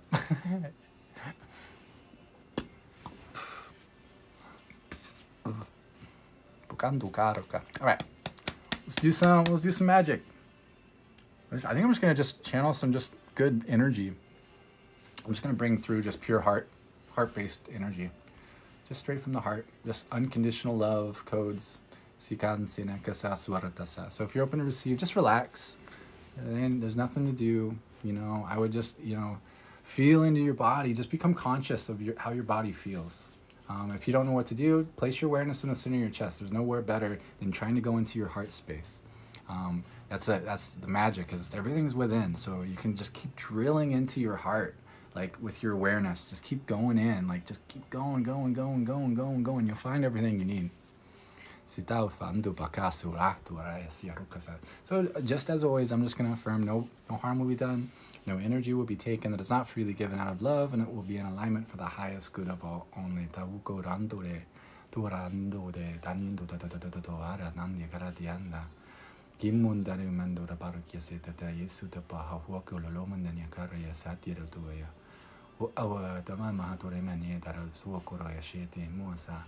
Ki musarata ukolo lemandire che sirati pa un marine para mohare ni kare kuse shineto ni nandari garo mandao ko kora pashno andana mandana manini kiri ti teresa shetu shesa sere tu ha un balu manuaya burri numane matara kesie shedue fenunkara manai che ko nani dani kere se ta shiwa ukuli ukuli ma sananu hufa wari ma ki brutto fa si pescete se tutti manno makui le ue alile mandane na così e fece i pati mamuari a lo coco e la parra sana archiara ki montere tu da safaya no mai le curescia ya si che può hatimo ti può anima tutte i pari che si sceglie tu sceglie tu i muri tana curca sari pa ululu manta fari qua santona peso anfanana nantonega che può essere saharansu che pa lu afai ne sa fasimo hatase da curto ti curto daufane mandore she harku sachete se tu manto do curti feshi anuma ti pushe yanuma panena sa le ora canon tutti che wanda tutti ora tutti tutti data numere Quiero tutto di mandare te questo facile monte di scetti e suti pesci nasseratati da casar di mandro ara guarda che scettaro bambo catau fete ni fete per intesiti se wa lu le passa cusci rut le passata mon so het man sai tek le ronanduro cosafe la tufia punto mammo dal mandare per occuparti per che guarda il passato per preoccupare per fare ma culo co fai puffa che tanto te fa pampa pa fampa mananda fe mantia fe shoku akuro ko sha shoki embrata si chigi tueta je kuero sani matpa yatuma kurka sato di pai e rai non gara sha yeshi ese monsane ti gente si non tu si mante te poco likle fa kulo kodama kaleklo ma ki wo lele buntu pesi she shai wo sofere monsarato manako ti peri pero po robo fuku le pasi la sha yuto le chue shayete fe somata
Ipua, ba. All right. Danni mo guarda di essere tutto in buono.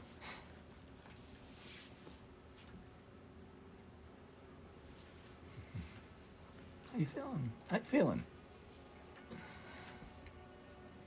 Kimuar tasaku rugur.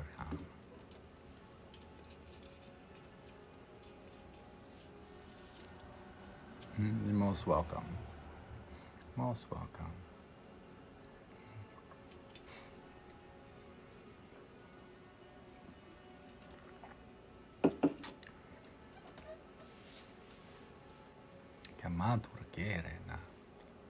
Oh, you're most welcome, Angela. It's good to see you. Yeah, it does feel lighter, doesn't it, Jesse?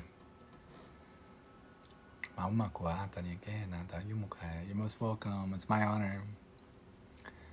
My honor, my privilege. A space wizard? Question. I've never been more terrified yet so damn excited in my life. Greetings, good sir. I appreciate that, Marine. No need to be terrified. There's nothing to fear here. Hi, Daniel. It's good to see you again.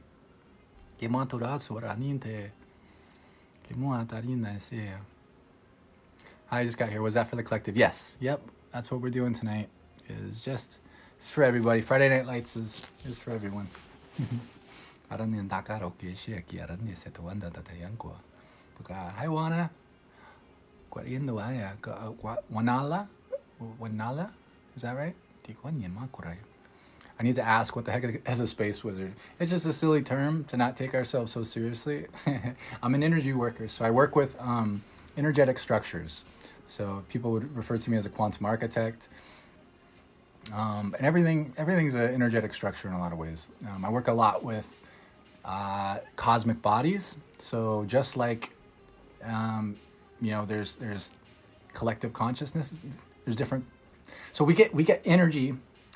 We get power from planets, and we get information and data, wisdom from the stars. So we can connect with different stars to get certain types of information. We can also get certain information from constellations. So constellations is like another type of collective consciousness. So that's why there's the zodiac signs, right, that have certain kind of personality traits. So working with the different constellations. But I also, at a deeper level, my higher selves, we work with building structures. So we assist in building, I'm not going to say, but yeah, building stuff in space. Let's just say that.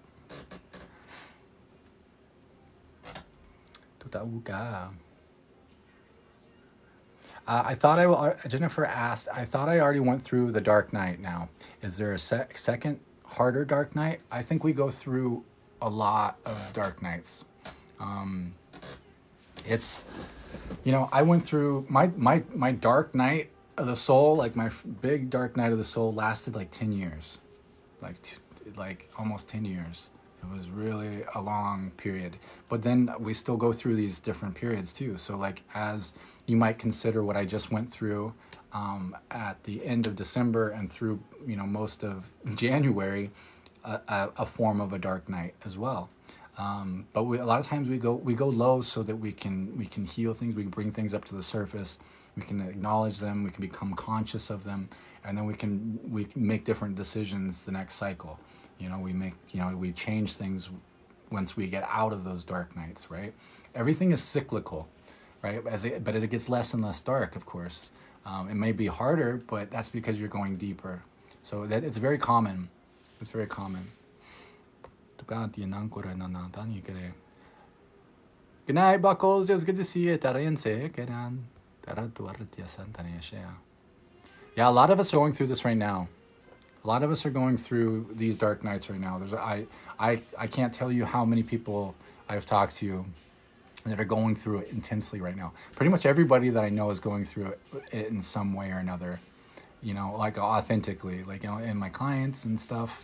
So it's going around, but for a good reason. It's going around for good reason. And leaning into it assists. It doesn't make it easier per se, but leaning into it, knowing that it'll be over, it's not going to last forever, and really working on what you can do to to change it. Really kind of like dive into cycles. When did something similar happen in the past?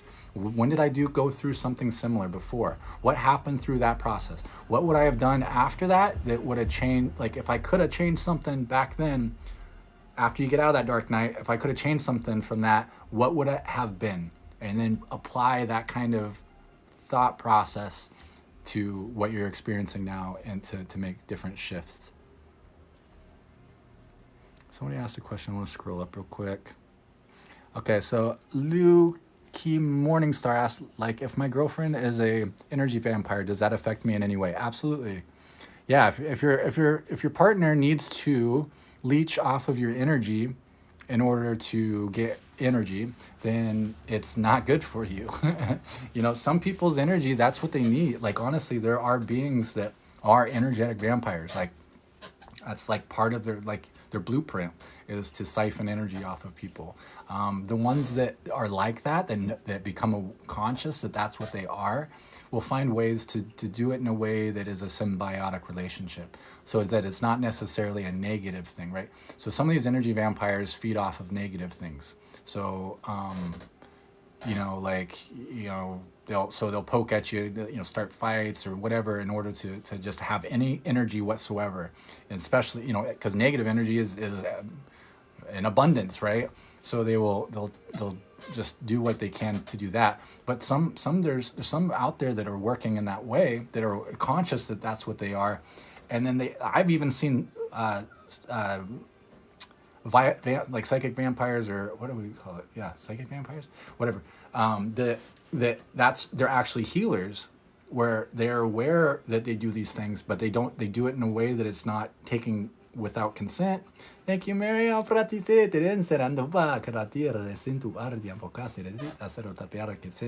Thank you. But they may be taking so they'll have like clients and stuff that have negative energy on them, right? So they'll have attachments, and they'll have old like emotions and trauma. So they help them with that trauma. So they'll feed off of that negative energy. So you don't want the negative energy on you, right? Well, they do. They'll take that energy, and so they can assist you in that way, right? So there's ways for things to be in a symbiotic relationship in that way. But if she's draining your energy, dude, it's something to think about. Becoming conscious of it is a huge part. And then you're there to make the decisions for yourself, what you want to do. Do you want to be part of that? Do you want that to continue to happen? Hey, there she is. Blue Bodhi. Mentioned you a couple times tonight already. So the Blue Bodhi is who I was talking about earlier, if you didn't hear me chat about it. Sorry, my chair is so squeaky. It drives me nuts. But what I was saying earlier is I will be jumping on a live with her tomorrow. I think we agreed on 6:30 p.m. Pacific, right, Blue Bodhi? I think that's what I've been saying, so I hope I'm not been saying it wrong. I don't have my calendar up. But she's great. She's amazing. And if you haven't caught her on a live or checked out her content, I highly recommend it. She's just an amazing soul. I don't want to throw her in any boxes because I don't get that vibe that she sticks herself in any boxes. So yeah, I would just go give her a follow, go check her out. She's got great you just got to feel her energy, and that's enough. Then you'll just get her vibe, and that's enough. So yeah, I'll be hanging out with her tomorrow at 8:30 Central, 6:30 Pacific on TikTok Live, and we'll just be chatting, chatting good stuff. So the Blue Bodhi, she's in here in the chat. Yeah, and then you've got some fans in here as well. As when I've mentioned you, they're like, she's great. So yeah, fun. I'm all for it. I'm down for whatever you want to chat about, whatever you want to do. It'll be fun. Yeah,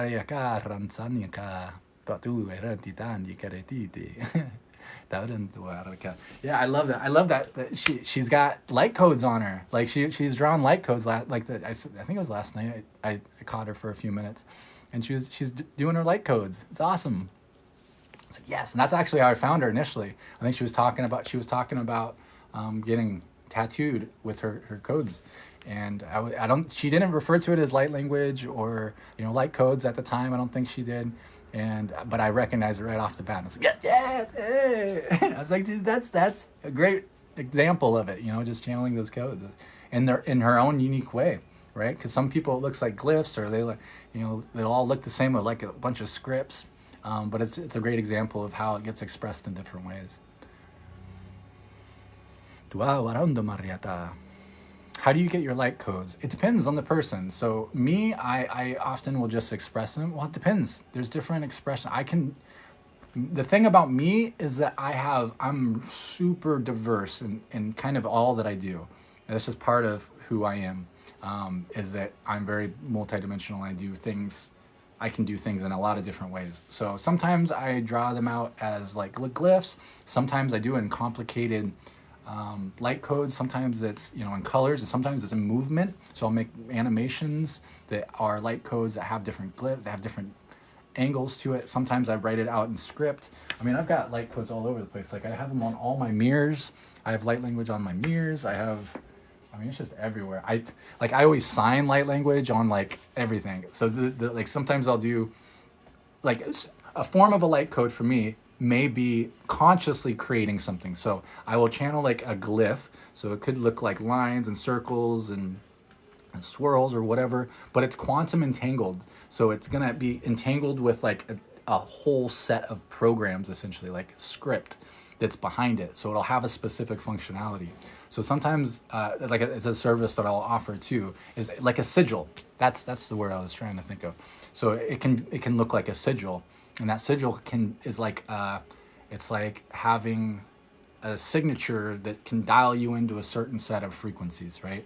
So in magic, you'll hear people talking about, or like in traditional magic, you'll hear people talking about sigils to connect with certain entities and stuff, right? So it's like having their IP address in a lot of ways, but you can create these things as well. Some people pull these things from the Akashic records, or from other places, because they will be up in the air. Some people get them, they'll see them, and then they'll channel them down. So there's a lot of different ways of getting light codes or expressing light codes. Some people just do it very intuitively, but we're always channeling.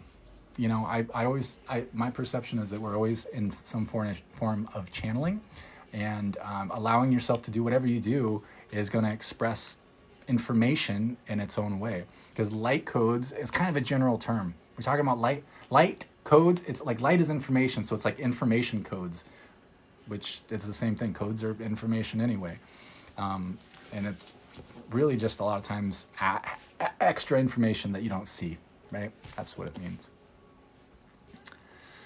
Hope that helped. Or answered.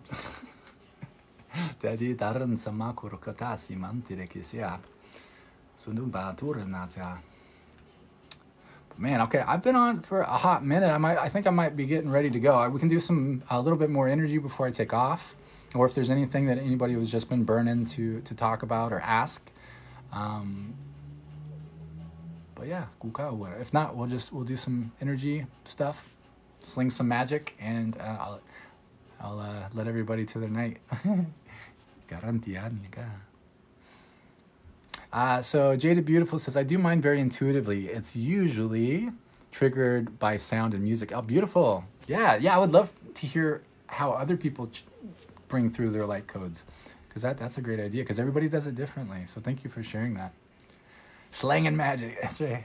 Good night, Dark Horse. All right, well, let's just do it then. We should do it to some music. Do it like channel it for. Okay, we'll do it for pain. We will channel to some music, and I'll set the intention for some pain. Bring down the pain levels.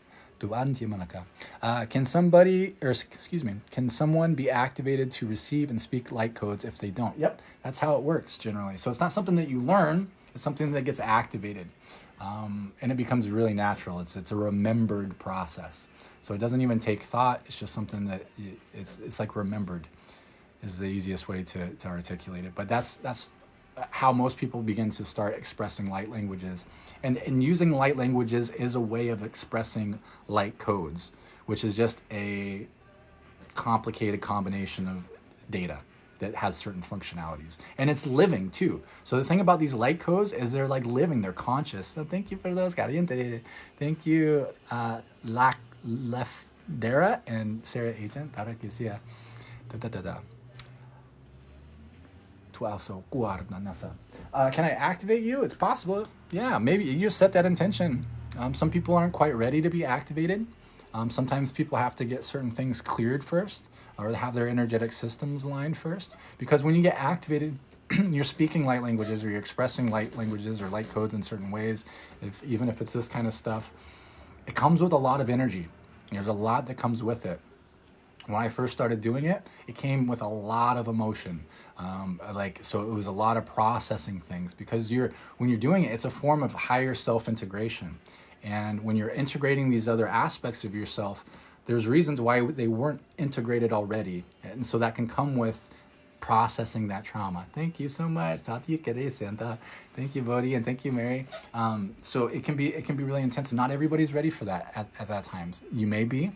There's people who specialize in activating people like that, like in that way. So I can do it. I definitely can do it, but that's not the way that I usually roll. I usually like to do whatever is needed for you for your highest good in that moment to get you authentically to that level that you want to be at, whatever that looks like for you. But there are people who will go in and specifically do these things for you. I can do it, and I will do it. But for the most part, I like to work with your highest self to have them guide us through that process. One person I would recommend to check out is Deb Clark. Her username is Mystic Heart Space on TikTok, and she's on other platforms as well. But her whole role here is to help people activate their soul language, which is a form of light language. So if you're interested in that, that's what she specializes in. And of course, she's going to work with your team in order to make sure that comes through in an authentic way for you to get you to that spot. So that's what I would recommend. You can tell her that I sent you over there, but I can do it as well. So if you feel more comfortable requesting something like that from me, that would probably be something for a session or a transmission that you would want to play a number of times, because everybody's different. So some people, they get activated without even thinking about it. I get people reaching out to me all the time that have been activated through these lives or through one of my transmissions on my TikTok, like on my channel. So everybody's different. But some people are ready for it, some people aren't, you know what I mean? But I truly believe we all have our own expression of light language within us. So yeah, I hope that answered. So I'm gonna play some music. Yeah, DJ Stacy is working tonight. I can tell I'm starting to get cooked because I'm like, I barely can talk. So let's see. Try to think of a good song.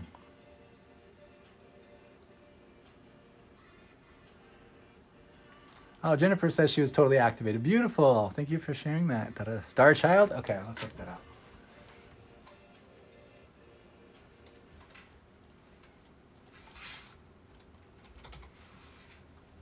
Okay, let's do it. Star Child it is. Let me put a different background here.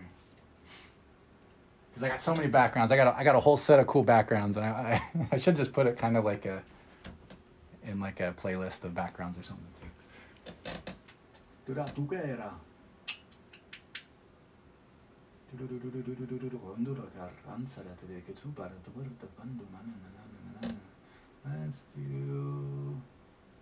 that one's cool.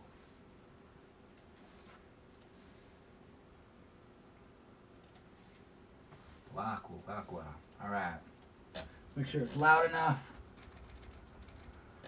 Rock and roll. Hopefully my chair is not going to be so loud. I guess more WD-40.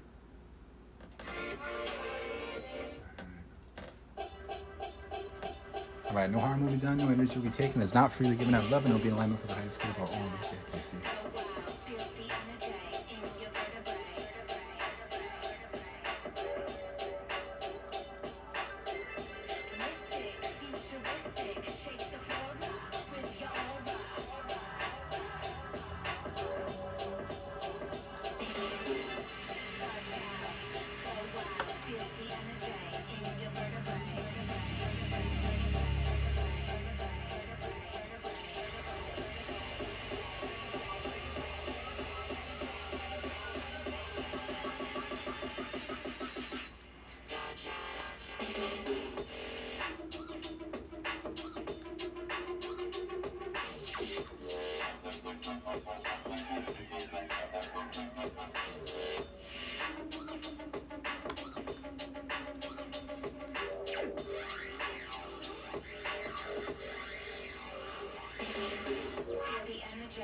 That one's a really tough one to channel to. It's so inconsistent. I'm gonna do another one. Let's see.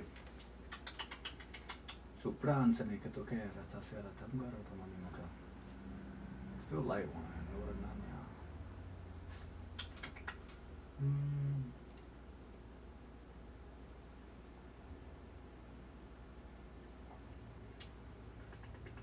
You know what? I like poly. Let's do that.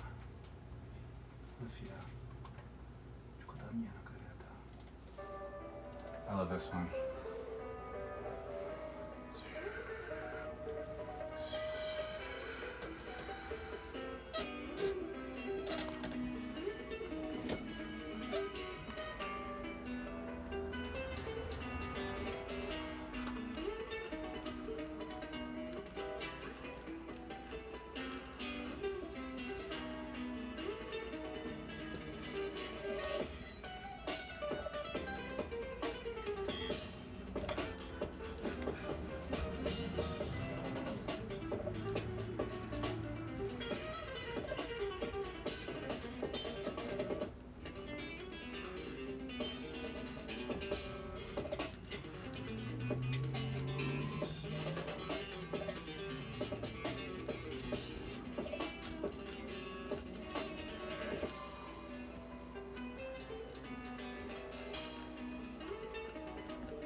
Kipuar na tu keshi hatali kesere tu karina. Alright, how'd that find you? How'd you feel from that? How you feeling? How you feeling? Kortia sanana tikiri. How you feeling? Kimonta in the montia.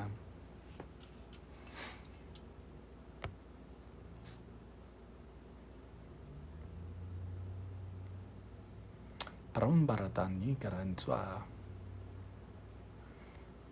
Tukatatatia tatianda tiarana tuharana. Tirumantari na anong karani anako tiara.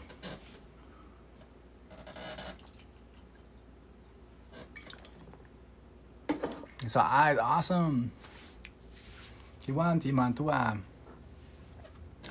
Sukuran tu arana tieke kara. Feeling a bit better. Good. Well, beautiful beings. I guess I'll give my little spiel. Thank you thank you so much for hanging out with me tonight. I definitely am honored to share this space with y'all. And, if you're ever needing someone to chat with about any of this stuff and you have any questions, feel free to reach out to me. And you can do that through the link in my bio. You can send me a message that way. You can email me. It's my username at Gmail. And also, of course, if you would like some more personalized assistance, I do offer one-on-ones. What I specialize in, if I had to specialize in that, thank you, Jaded. If I had to specialize in something, it would probably be essentially the idea of overall upgrade, so a frequency upgrade. But that really looks like healing. It looks like upgrading your energetic systems. It can bring in activations, whatever that looks like for you. And of course, I offer other stuff as well. So if you're more like interested in like bouncing things off of me and you want more of like an organic session, I offer that. We can always, we can chat, ask or answer any questions. Also at the same time, if you're looking for kind of like more, I don't like to call it mentorship or coaching per se, but more like you want to like try things out, or if you have a set of questions and you're really kind of just looking for my perspective, that's an option as well. And I will be offering some new services real soon. We're actually going to be launching some cool stuff. So like some shirts with light codes on them. Also all sorts of good stuff. I'm planning on having events this month as well, this next month in February. In fact, I have to. So keep an eye out for that. I'm planning on having a light linguistics class. So doing like a Zoom where we'll share kind of like the lowdown on light language, light linguistics, do an activation for those that are ready for it. We'll do a couple of them, of course. And but yeah, and if there's ever anything that you are interested in that you're not seeing from me, please reach out. And I'm always down to take suggestions and recommendations. And I think that's about it. And your sister's jewel. Yeah, so my soul sister Stephanie makes jewelry. She's great. She makes some really awesome electro formed jewelry with some really cool crystals. And if you end up deciding to snag something from her, let me know and I'll put codes into it for you. So the thing about crystals is they hold information. So if you get one of her pieces, let me know and I'll make sure I go and put some light codes in that for you. And you can ask me to set a specific intention for that too, and we'll make sure that we get those in there for you. Woof, I'm a little pooped out. Like cooked. I can barely speak. But yeah, anyway, how do you get a piece? Her website is daydreamerawakened.com. Daydreamerawakened.com. I think that's also her username on TikTok as well. She has some really cool pieces, but yeah, I think that's it. I think that's it. I love y'all so much. So there's a question real quick. How well does light language mix with other healing modalities like Reiki? It's beautiful. It works perfectly. What to remember about light language and light linguistics is it's a form of higher self-integration. So it assists in your intentions. You set intentions and it assists. It's you helping you out. It's just it's extra. So just like when we talk and we use our hands to communicate, right? We do different things when we're, we communicate with body language. It's similar in that way. It adds extra to it. Even if it's vocalizations, it's bringing more of you into whatever your intentions are.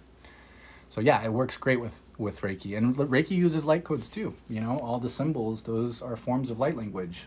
You know, the Shokure. I even have this. This is based on a hearth symbol, a Reiki symbol. I mean, it's kind of like played off of that a bit, but I got that before I even was doing any energy work at all. I don't know why I wanted to get that symbol. I knew it had something to do with Reiki, but I didn't even know really what Reiki was back then, and got that tattooed. And go figure what I'm doing. I've been initiated into like I haven't gone through. I'm not a Reiki master, but I've been initiated into a few different types of customized Reiki. But yeah, it works great. Reiki's great. You know, use it all. Anyway, I love y'all so much. You're going to be seeing a lot more of me soon. So if you're interested in catching more lives, go to my profile and there's that little bell icon up there, and you can click on it and you can ask to be notified when I go live, because I'll be offering a lot more. And for the subscribers this week, I'll try to shoot for Monday. Actually, yeah, we'll do Monday. Maybe we can do it on Sunday. I don't know. Okay, we'll do Monday.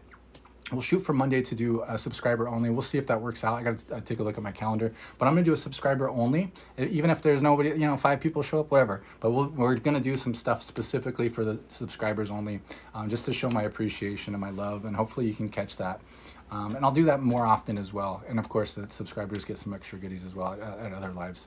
But I love you. I love you. I love you. I appreciate you so much. You're amazing. Thanks for hanging out with me on Friday night. Do this Friday nights at 7:30 p.m. Pacific. I'll be on at that time. Whether I join a little bit earlier or whatever, I will make sure that I'm on about 7:30 Pacific, unless I'm processing something. Which in that case, you probably wouldn't have heard from me in a while anyway. But I love y'all. I'll talk to you soon. Oh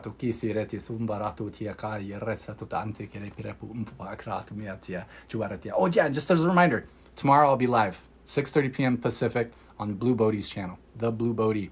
And we'll be chatting, which will be cool. She's great. So I'm sure, you won't get bored with just all the same crap that I always say. She'll be able to be there and entertain you, because I'm sure my shit gets old. All right, I love you guys.